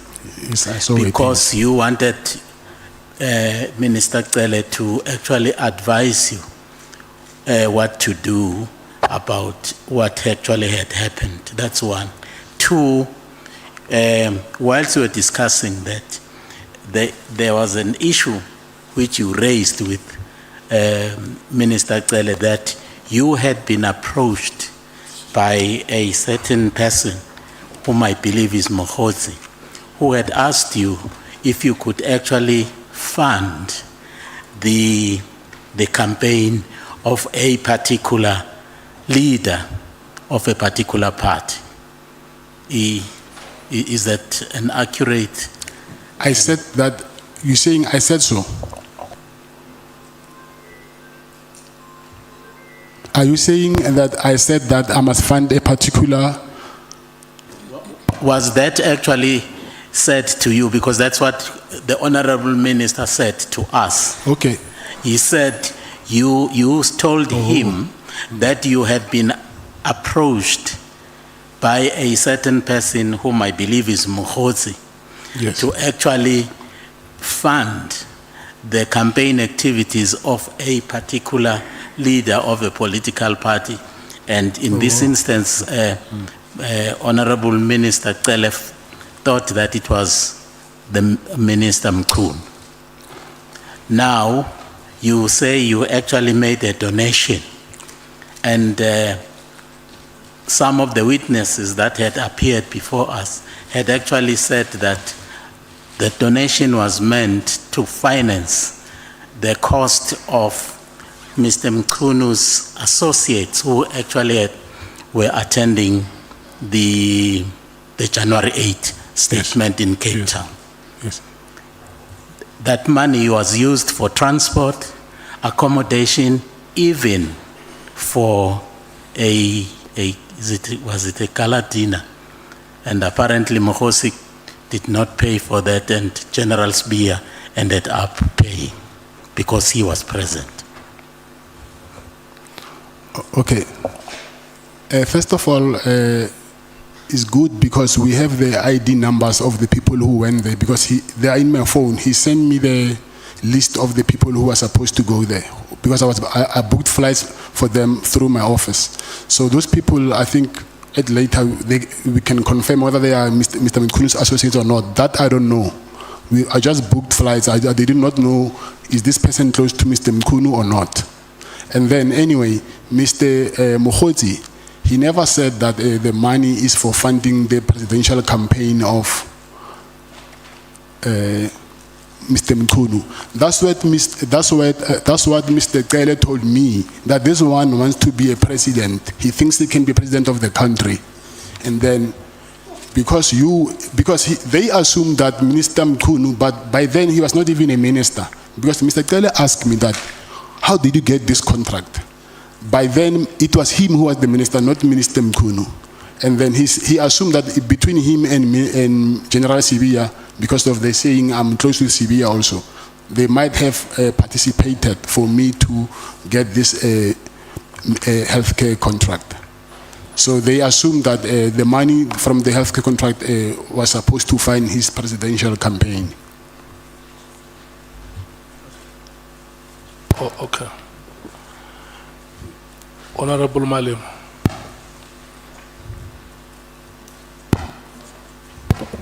Thanks, Chair. So I just want to make a follow-up on the same question. General Cele said you called him, you met him, told him Mogotsi told you that Mkhwanazi wants to be a president, and therefore they need you to finance the campaign of Mkhwanazi. And they told you not to work with Cele and make sure you close Cele out and Zuma out. Don't tell them these issues. And from there, you need to keep on giving him information, because when we asked him, why do you keep Matlala close to you? He said, no, I kept him close because he was bringing information from Mkhwanazi to my side. So I can't let him go because he's giving me information. He said that under oath. And now you are saying he's the one who came with the information, the opposite of what he told us. So effectively, I'm asking you, Mr. Matlala, did former Minister Cele lie under oath about those issues in relation to your name? Yes, he lied under oath. Thank you. If he was asking, he was seeking information, why would he even ask me to ask my protectors to take him and his wife to a wedding somewhere in Lanseria? So that there was no way from me sending my protectors to drive him to a wedding. There was no way he will get information from those guys. He don't know them. If he wanted information, he was supposed to all the time make sure that I'm with him so that he can suck information from me. But it was for his own benefit. I even gave him even money. If you are here to suck information, that money, declare it somewhere that, okay, this guy gave me this money. And then, but since we know that for him, we want information, I had to ask money from him. I don't think he even declared that money. I gave him money twice. Yeah. How much did you give him, the first one and the second one? I gave him 300,000, and then on the second occasion, I gave him 200,000. Okay. Honorable members, no, I want us to do this. If you can lower your hand, Honorable Nombal, I recognize it. You can see that the witness has a lot of information that he wants to share with the committee. And I'm going to suggest that we take one item at a time. The witness has mentioned the meeting that happened with General Cele at Beverly Hills. The witness has mentioned the matter of Mr. Brown Mogotsi. And the witness has also mentioned the statement that General Khumalo was about to be removed. Yes. And fourthly, the information about presidential ambitions. Fifthly, about payments that were made for bookings, including those ID copies. And now, lastly, that there is money which has been given, 300,000 rand and 200,000 rand. So these issues must not go away so that we do not scupper the work of the legal counsel. What he was saying before, he said, Matlala, we now want to move to Brown Mogotsi, but let me conclude your engagements with Bheki, with General Cele. That's what you wanted to do. So we're going back to that point where you must conclude with conclude the engagement with General Cele, and then we take these issues one, so that we don't confuse the witness, because if we ask him, every time you ask him a question, he responds and he gives more. So wabana khomo ai shishija wabana gore o tsara packet so wa bia jamasi. So let me take your hand, Honorable Nombal. Yeah, no, thanks, Chair. Okay, later. Honorable Nombal. Yeah, no, thanks, Chair. Ragama khomo ya Matlala. It's a follow-up, Chair, on the last response that the witness has given. I just wanted to check, how was this money given? Was it cash or it was transferred to the minister, to Minister Bheki Cele? It was cash. It was cash? Yes. Both of it was cash? Yes. Okay, thank you. Honorable Skosana. My follow-up question will be, if I heard you very well, you said that you send your bodyguard, there was a wedding somewhere else, we send your bodyguards, am I right? Yes. Yes. Yeah.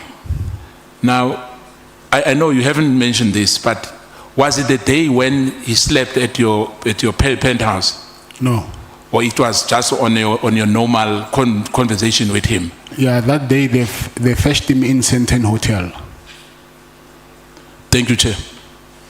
Honorable Cameron. Thank you, Chair. Just a question for clarity. Was there anyone else present when you paid the money to Bheki Cele? Okay, yeah. The first time it was when Bongani was present, but he's no longer alive. Yes, and the second one, I was with my protectors, but I don't know whether, because I wouldn't tell them what I'm doing. So I don't know whether they've realized when I went to the car and took out the bag and put it in his car. And then just one last one. Was there any other time that your protectors transported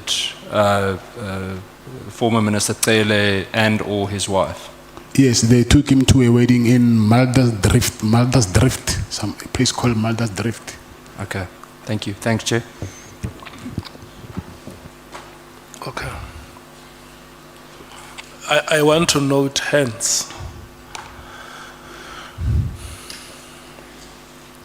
Honorable Ngola, Honorable Chief Whip, Honorable Sokanyile, Honorable Shongwe, Honorable Matthews, Honorable James, Honorable Mwango, Thank you very much, Chair. No, Mina, I just want to know the delivery venues in both the installments. The first installment, the second installment. And did it happen at the Bevel? Because it looks like it's one of the most important meetings you had. Was there delivery there? When was the other delivery and stuff? Just that from me, Chair. Thank you very much. Okay, the first payment was here in Pretoria in my at my penthouse, and the second payment was at Beverly Hills, but not on that day when I first met him. It was this year. I think I met him a couple of times after the first meeting, so I don't remember. Maybe it was around March, but I'm not sure of the date.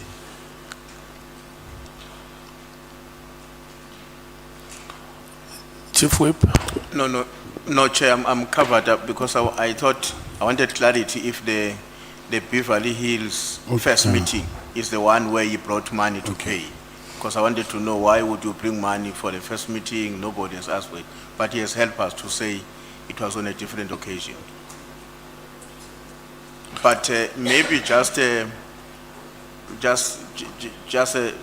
what was the money for on both occasions? Was it specified? Why is this money required? Okay, when he came here in Pretoria, then he called me. He got first to my apartment, and then I found him there. And when I got there, he said, "Okay, I'm here at your apartment, and last year, remember, I helped you, but even now, you're not doing anything for me to show your appreciation." And then that's when I made the first. I'm here at your apartment, and last year, remember, I helped you, but even now, you're not doing anything for me to show your appreciation. And then that's when I made the first. And then that's when I gave him the first 300,000. So even the second payment, it was because of the same reason. But when going on, I'll explain further because of actually there was more. But as I go with the SC, then I will explain further that he actually wanted more.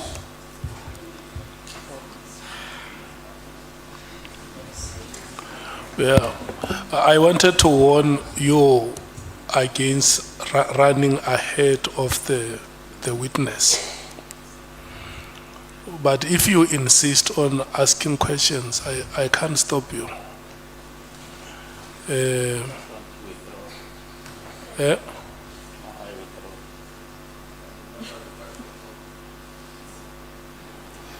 Honorable Sokanyile. No, I wanted to check, Chairperson, with Mr. Matlala, if did he meet former Minister Bheki Cele at Zimbabwe? What were they discussing on that?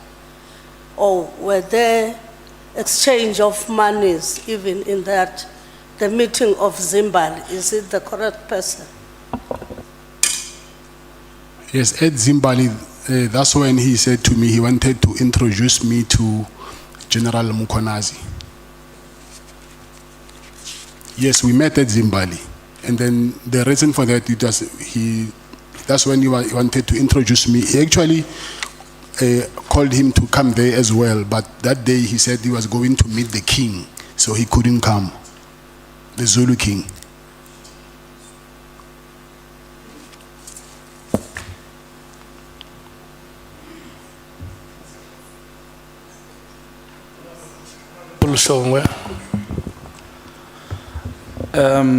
Babu Mogotsi, you nami ngithi Mogotsi nangu mama weDA ongifake kulento lo mama weDA ongifake Babu Matlala, I need to ask something la. Actually, there's something you said emuva when you said the reason you are here is because you were failed by either a state or somebody.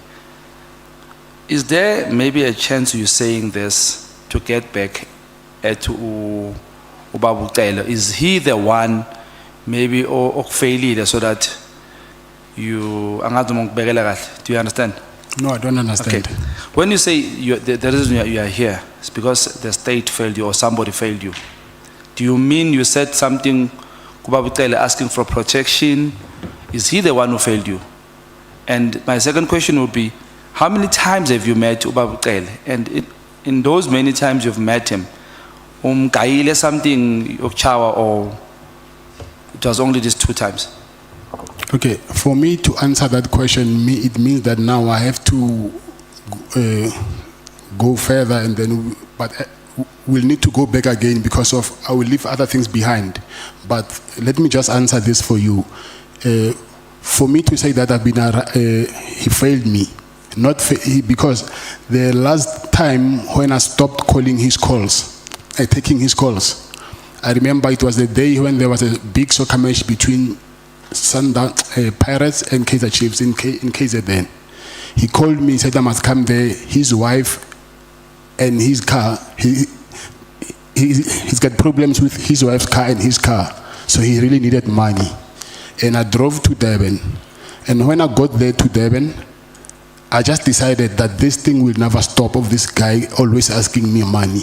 And then something said to me, hey, let me just stop taking these guys' calls. If you can check on that day, I received more than 20 missed calls from him. I just decided stop taking his calls. It was on Friday. And then the next week, Wednesday, that's when I got arrested. So, but I think you'll understand more when we go back again to what led me to that arrest. Okay, so you've met him more than 2 times, that's what you are saying? Yes. And all this time you've met him, bomb guy or something? No, I only gave him money twice. Twice? Yeah. Okay, no sharp. Yeah. Honorable Cameron. Thank you, Chair. Just in terms of when you gave the money to Bheki Cele, in the same time period, were there any other senior officials or senior police members that you also gave money? No, it was only him. Only him. And then the last one, was there anything else that you covered for Bheki Cele? Anything regarding travel or covered date for him? Any other gifts for the family? Anything else that you gave him apart from the money and the penthouse? No, I just gave him money. What I remember, but that never happened. I just saw on social media that it was actually his birthday. And then I wanted to buy him a suit, but I couldn't get it on time. So, but that thing, I never did. But it was only a suit that I was supposed to buy for him, but I didn't. But that was supposed to be a gift. He didn't ask for it. Thank you, Chair. Honorable James. Thank you, Chair. Mr. Matlala, please explain to us how these acquaintances that you've just met recently knew that you had all of this money. Knew that I had money? Yes. Who? Mr. Bheki, Brown, because everyone seems to be getting money out of you. How did they know you have all this money? It's the contract. That was public knowledge. Oh, okay. Thank you.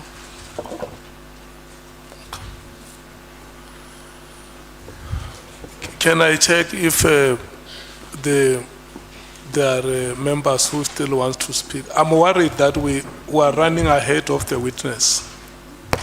That is my greatest worry. And if we were to allow the SC to lead evidence, you can agree with me on some of the questions you ask here are not follow-up questions, because the witness has never mentioned anything about some of the questions you are asking. Honorable Matthews. Mine's definitely follow-up, Chair. Do you have or have you submitted receipts? Because you said you withdrew money from the bank for the 2 payments that you had to give to Bheki Cele. Because we're going to end up coming down to, I didn't get the money, you gave him the money. So we need to have some type of proof. So would your bank receipts or with your withdrawals sort of align with that, and is that available for the committee that will speak to the dates? Yes, but I don't have access to my bank to my banking app now. But the police have my bank, they have my bank statements. But it's So maybe it's if you can, there. yeah. So for both payments, you withdrew money, and it will Oh, reflect. yes. It will reflect on there. And then, Chair, we mustn't lose it because we were busy on the issue of the apartment, and I'm scared that senior counsel that we don't miss that. Mr. Matlala was talking about the issue of being at the apartment with Bheki Cele, and then we lost interruption, or we were interrupted. Thank you, Chair. I'm coming. Do you still remember where we were? So that I can refresh you.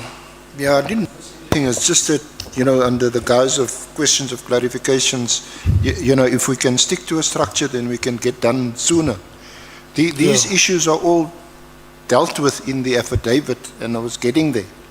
So Mr. Matlala, the issue of your relationship with again at paragraph 108 on page 25 of your statement. Page 25 of your Just statement. on a point of order, Chair.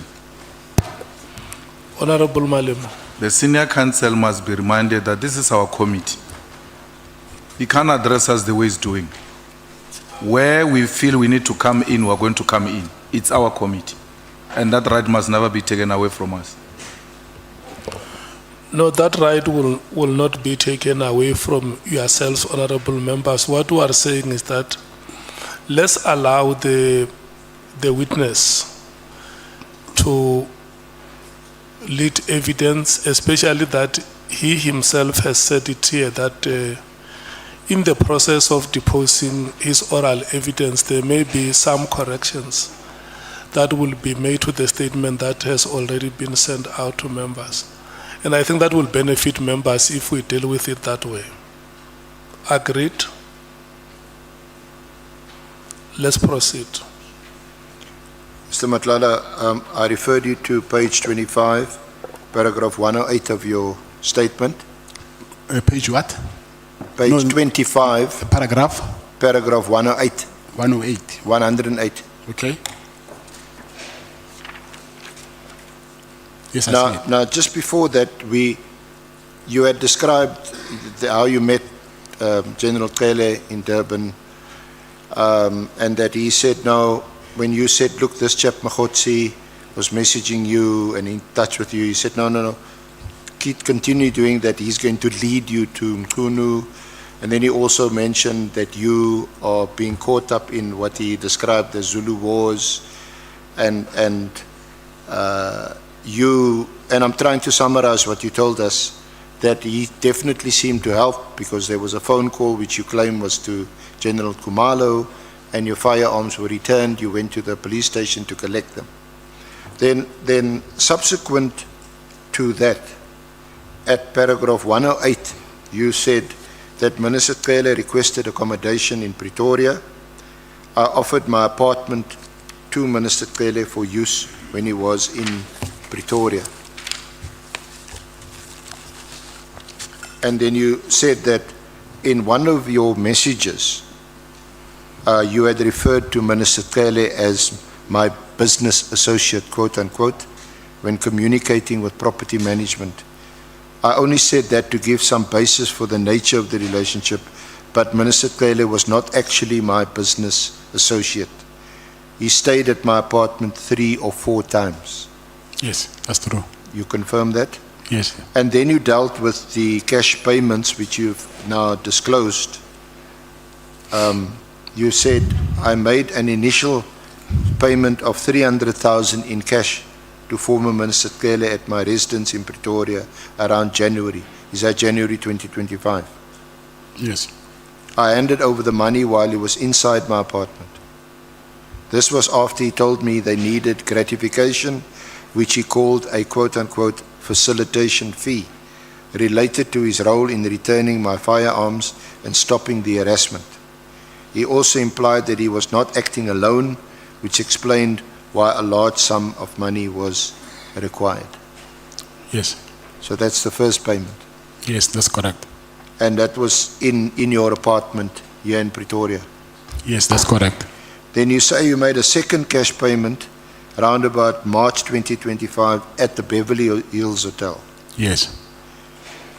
The purpose of the payments, from your perspective, you say, was to acknowledge my belief that Minister Cele had quote-unquote control over the police and had effectively stopped the harassment. No, that is not true. So this statement, remember, I was supposed to go through it and correct some of the things. So you want that part deleted? Yes, because he was the one who asked me for money, not that I was acknowledging that he has power in the police. So we'll make a note of that. But what did in fact, according to you anyway, what was in fact the case was that when you withdrew your court application against the police, the harassment did stop and your firearms were returned. Yes, that's true. So certainly at that point you thought he was value for money. No, I'm saying he asked me for money and then he reminded me of what he did for me. And that's why I offered him the money. I'm not saying I felt like I need to pay him because of what he did. Yeah. And then you say he later contacted you for more money, citing issues with his and his wife's cars. Eventually started to see. So I think in answer to one of the honourable member's questions, you spoke about these cars, and it was at a big game at Moses Mabhida. Is it the Chiefs Pirates game? Yes. So you remember very clearly that incident. Yes, yes, I remember because of that game. Yes. Okay. So he continued asking you for more money? Yes, that's correct. But then you started to see what you called demands as extortion, and he stopped making payments, and you stopped taking his calls from about 9 May 2025. Yes, that's correct. Is that right? And then shortly thereafter, you were arrested on the 14th of May 2025. Right? So do you seem to be saying, but you can say it in your own words, that there seemed to be a connection between you stopped making these payments and then your subsequent arrest shortly thereafterwards? I will say that was one of the reasons, but the other reason, as we go on, and then I will explain about it. Yes. Yeah. Okay. Now, if we could just round off on former Minister or Minister Mkhwanazi. You say at paragraph 114 on page 27 that you learned from Minister Cele that there was a big dispute between the two. Yes, that's what he told me. And that was according to General Cele? Yes. Okay. And that's why he encouraged you to maintain your communication with Mogotsi? Yes. But you had never, had you met Minister Mkhwanazi at all? I've never met him.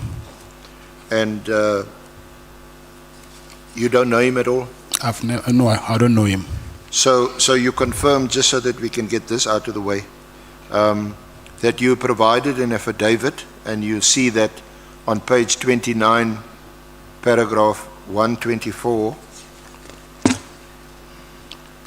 of your statement, paragraph 124. Yes, I see it. I confirm that I provided an affidavit stating I have never met Minister Mkhwanazi. This affidavit was prepared after Mkhwanazi's lawyers contacted my lawyer to ask whether I knew the minister. I stated I did not know Minister Mkhwanazi. They asked whether I was willing to depose to an affidavit to that effect. I said I was. This is how I came to depose to the affidavit that was provided to the minister.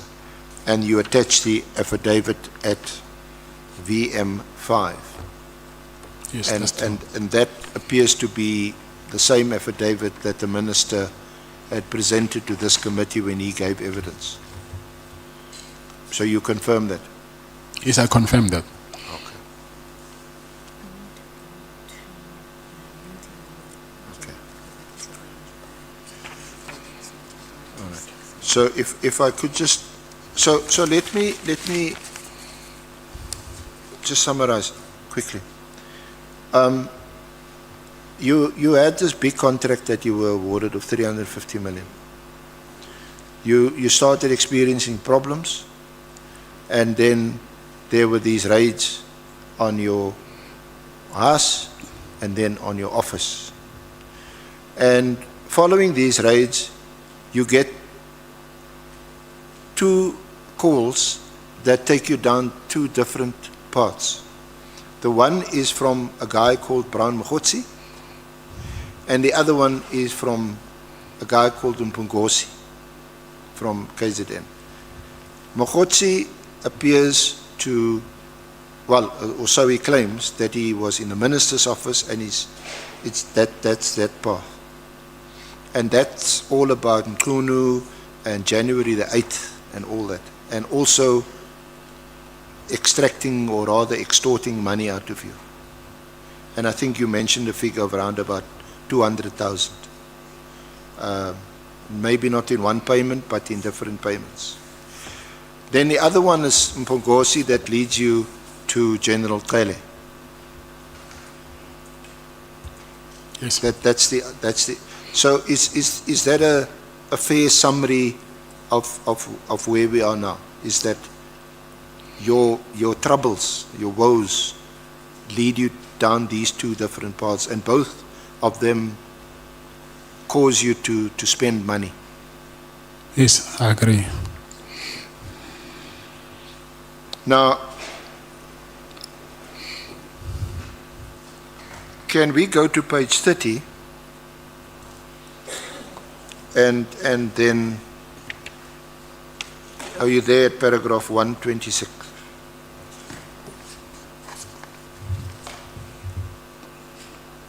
Paragraph? Sorry, you said paragraph what? 126? It's page 30, paragraph 126. Yes, I'm here.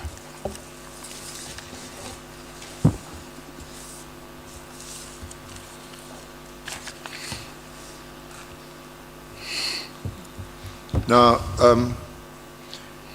that is where you record that you met Lieutenant General Mkhwanazi at the Pearls at Umhlanga on 15 April 2025.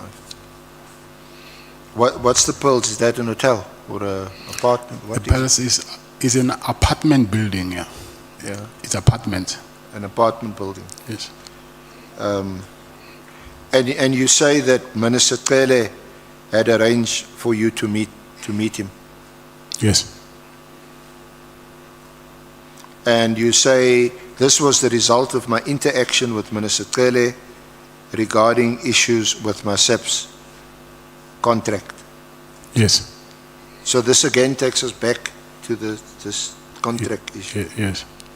And you then say Minister Cele advised you that he knew Lieutenant, the spelling, is it Nkhoa? Nkhua. Nkhoa, yes. Nkhoa, yes. Okay, excuse my pronunciation. And then you say, but the person who was very close to her was Lieutenant General Mkhwanazi. And then you say, before we proceeded to the meeting, I contacted General Sinona, who is the head of the Hawks at KZN, as you were not comfortable to meet General Mkhwanazi alone. Yes. So can you just elaborate on this, and did you meet, and what was the purpose of the meeting, and what happened at the meeting? Okay. I'll go back a little bit so that we can understand how did I get to end up meeting Mr. Mkhwanazi. When I was with Mr. Cele, and then because he kept on asking me for money, and then I told him that, listen, SAPS is not paying me in time, and then also I don't even get enough purchase orders, so I'm not making a lot of money, though the contract is there, but I'm not making that money that you guys assume that I'm making. And then I told him that the person who's in charge of this contract, I think I'll say the custodian of this contract, is Lieutenant General Mkhwanazi. And then he said, yes, I know about your problem, but I think the best person that you need to talk to is General Mkhwanazi, because he's more closer than General Mkhwanazi than I am. So that's when then he arranged that meeting. So when I met with General Mkhwanazi, he said to me, yes, I hear about your problem that you're having, so that they don't give you guys enough work. They just send work in drips and drabs so that they don't breach their contract. But actually, if it was according to them, they wouldn't send any purchase orders at all. They just send small purchase orders so that they can just keep you entertained. So, but they're saying actually what they want to do is cancel this contract. So, and he said to me, they actually met. He said there was a police summit in somewhere in Emperor's Palace, and he's saying during that summit, after the summit, I think he said to me, General Mkhwanazi asked National Commissioner Fani Masemola that when are they actually cancelling my contract, and Fani Masemola said that this is what I heard from General Mkhwanazi. Fani Masemola said that, listen, I spoke with the minister. Remember last year, December, he gave a directive that we must cancel this contract. But now I asked him that can I continue? And then it looks like he is backing down now. So National Commissioner Masemola, according to Mkhwanazi, he said, I suspect that this Mkhunu is working with Sibiya now, and then he no longer want to cancel the contract because I suspect that they will send this guy, meaning me, to come and kill me, and then they must put General Sibiya as the National Commissioner. And Mkhwanazi said to me that, I said to National Commissioner that, Commissioner, if you think that your life is in danger, just say the word. I will take care of this cat.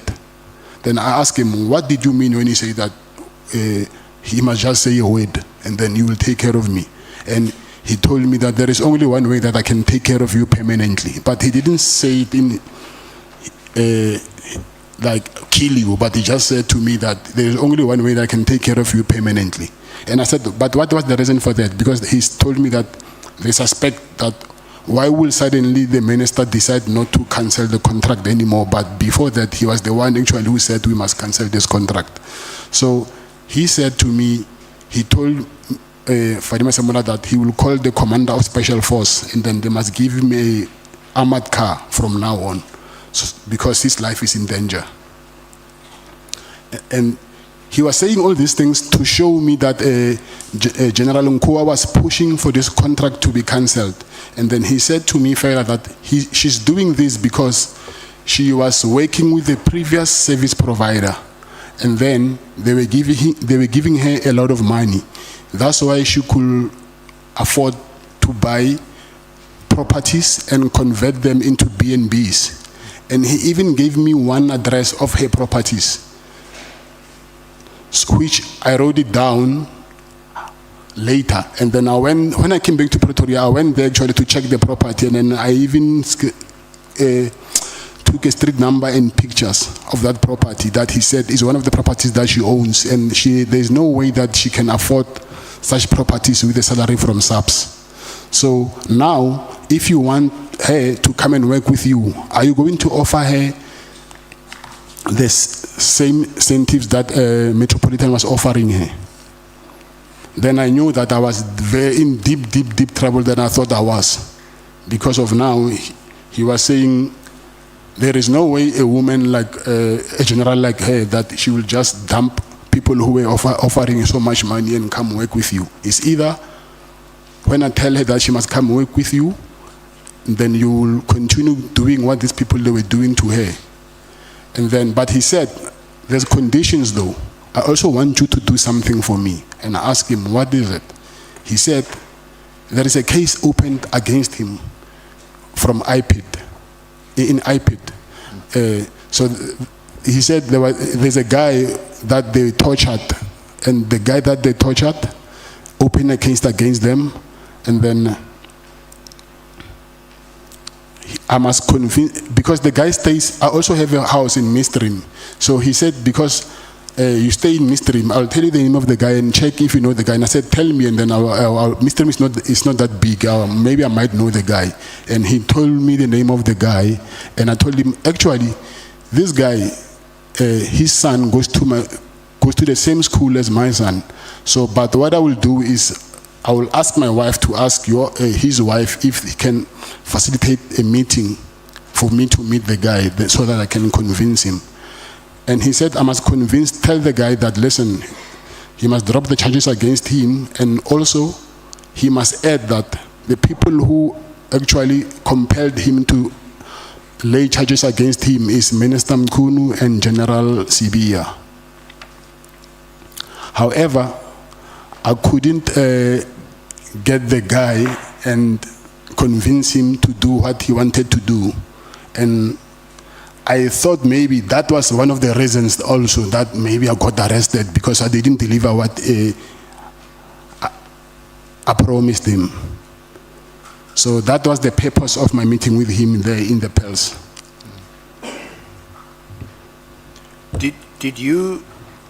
Are you sure that you didn't meet General Mkhwanazi because you, in exchange for assistance to get the purchase orders placed with you, pursuant to the contract, that you were prepared to offer him information on Sibiya? I don't follow your question. I said, are you sure that the purpose of this meeting with General Mkhwanazi was not that he would have been prepared to speak to the head of HR to place orders on the contract which was then awarded to you? It hadn't been cancelled yet. But it would be in exchange for information about Sibiya. So if I get this right, you're saying the purpose of my meeting was for me to give General Mkhwanazi information about Sibiya?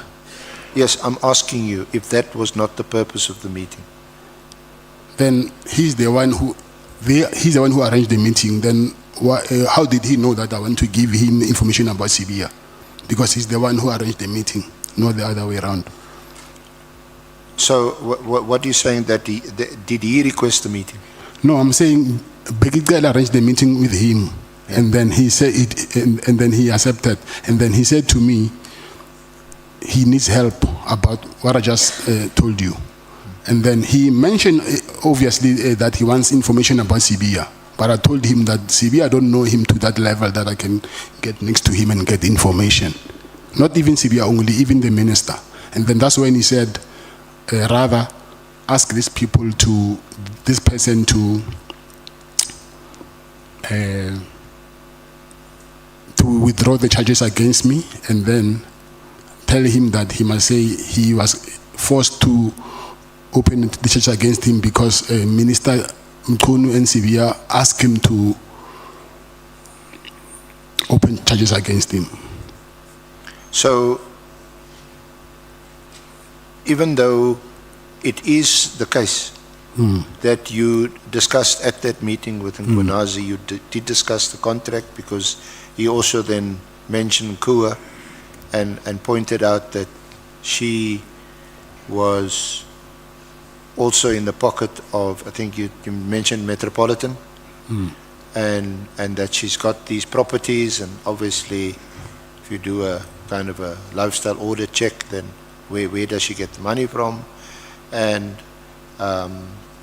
but he didn't offer to help you. You say that he said she was the quote unquote stumbling block for your contract. So did that also in fact happen at the meeting? Yes.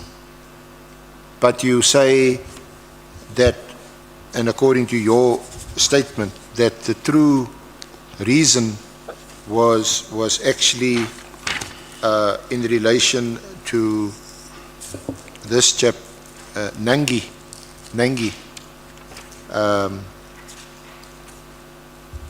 to convince him to withdraw the charges because Nangi had been assaulted and all that. Yes. Was that the true purpose of the meeting, according to you? To drop the charges, Yeah. yes, and also about Mkhwa to Yeah. not stop my contract from to operate. Do you know or did you know General Sonona, the head of the Hawks KZN? Yes, I know him very well. Very well. Yes, So for how long you know him? I'll say maybe 7 years, or 6 or 7 years. –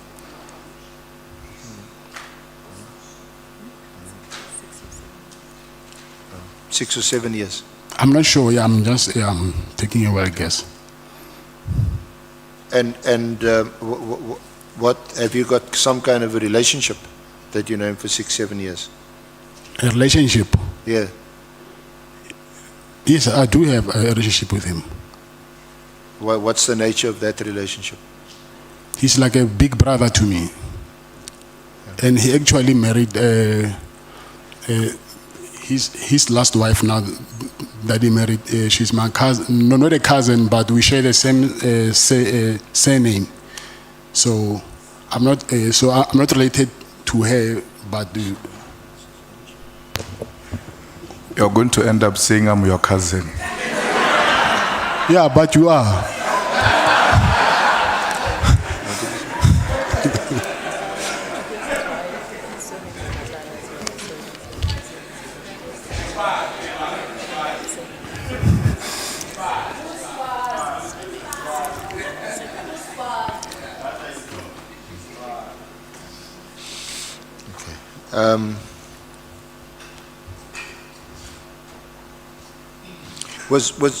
Would that have been the and you say that did you offer to speak to Nangi because your kids are at the same school? Yes, I did. And what was the outcome of that discussion? He told me that it was not only him alone who were tortured. It was him and his brother-in-law and some other guy. I don't know the name. And he said, as a result, his brother couldn't speak anymore. He lost his voice. So he don't think that these people will ever agree to drop charges against General Mkhwanazi. Yeah, you mentioned at paragraph 134, 133 on page 32, where you say, I met up with Mr. Nangi as instructed by Lieutenant General Mkhwanazi, and he tried to convince him, and you tried to convince him to withdraw the charges. Nangi advised that he was not alone in the matter, and that his brother-in-law can't even speak as a result of the torture. Yes, that's true.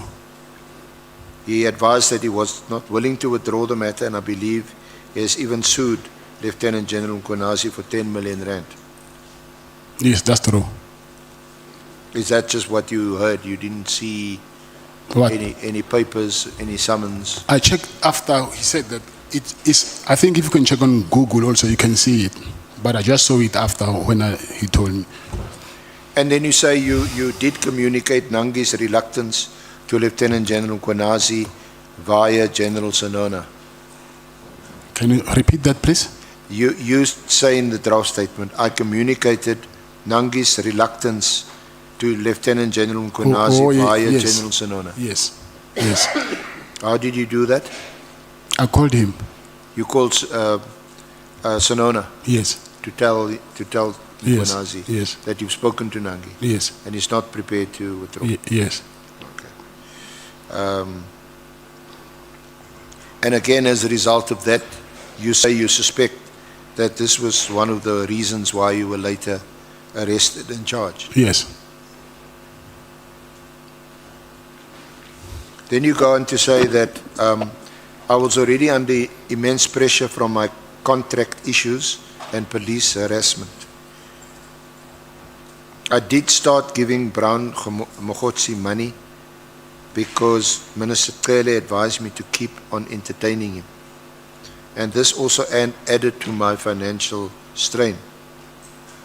However, you reached a point where you just decided, no, this thing will end anyway. I couldn't keep giving these people money. Then you say you eventually stopped taking calls and giving money to Minister Cele and others involved. This decision came on a Friday. The very next week, on a Wednesday, you were arrested and charged with the attempted murder of your ex-girlfriend. I believe my arrest was a direct consequence of my decision to stop cooperating with their demands for money and my refusal to continue what I saw as their extortionate schemes. Yes, I agree. Do you want to add anything to that? What page are you on? Sorry? What page are you on now? That was on page 32, and I was reading you from paragraph 135, 136. Okay, it's fine. Do you want to, do you confirm that, or do you want to add anything further? Yes, I'll confirm, but I'll add later when I'm with my legal team. I'll confirm what is here, but I'm saying when I'm with them, and then we'll see what to add. Because some of the things, they just pop up when I start speaking about them.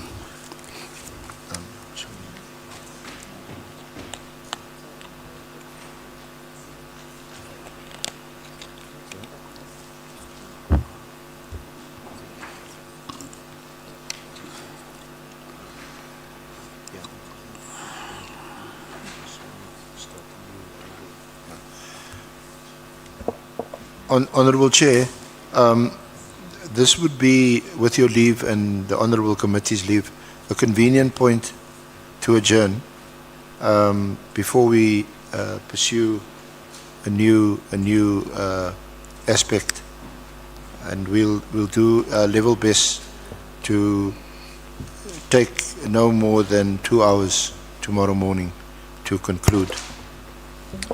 You want to adjourn now? Sorry, Chair? You want to adjourn now? To adjourn now, yes. Matlala usashishicha. You still want to give more? No. I don't know. What time is that? It's quarter to 5. Okay. Yeah, I think we can adjourn. And then tomorrow we start at 10. At 10. I don't know. I'll discuss. I don't know what time they'll be here. I need to talk to them first. I need to talk to my legal team first and ask what time will they be here tomorrow. Because Yeah. I would love that before we start, then at least I can get a brief from them and. Yeah, they requested 10 o'clock to us. To start at 10. Okay, then it's okay. Meaning they'll be here much earlier, I assume. Yeah, Oh. yeah. Yeah, can I check, we are going to adjourn. Are the members who may want to ask anything, but we must do all this before 5. Honorable Nomvalo and Honorable Skwasana. Yeah, thank you very much, Chair. No, Chair, I just want to check with the SC advocate, Arenze, if he has arranged with the lawyers of the witness in relation to the statement, the correct statement, because the witness before us has been making an indication that there are some errors that he needs to correct in the statement. 2, like we said earlier, we're not comfortable with cross-questioning a witness. Cross-questioning a witness based on a statement which he says has errors, because we turned away Kabinde here because he considered to the fact that the statement he had errors was dumbsacked. So we want to get confirmation so that, Chair, and we want to persuade attorneys of the witness to quickly finish and send the statement at least tonight, so that when we prepare relying on a correct statement, not on this statement. So I don't know if he has made that arrangement, the senior counsel. If he has not, then we persuade him to do so. Yeah.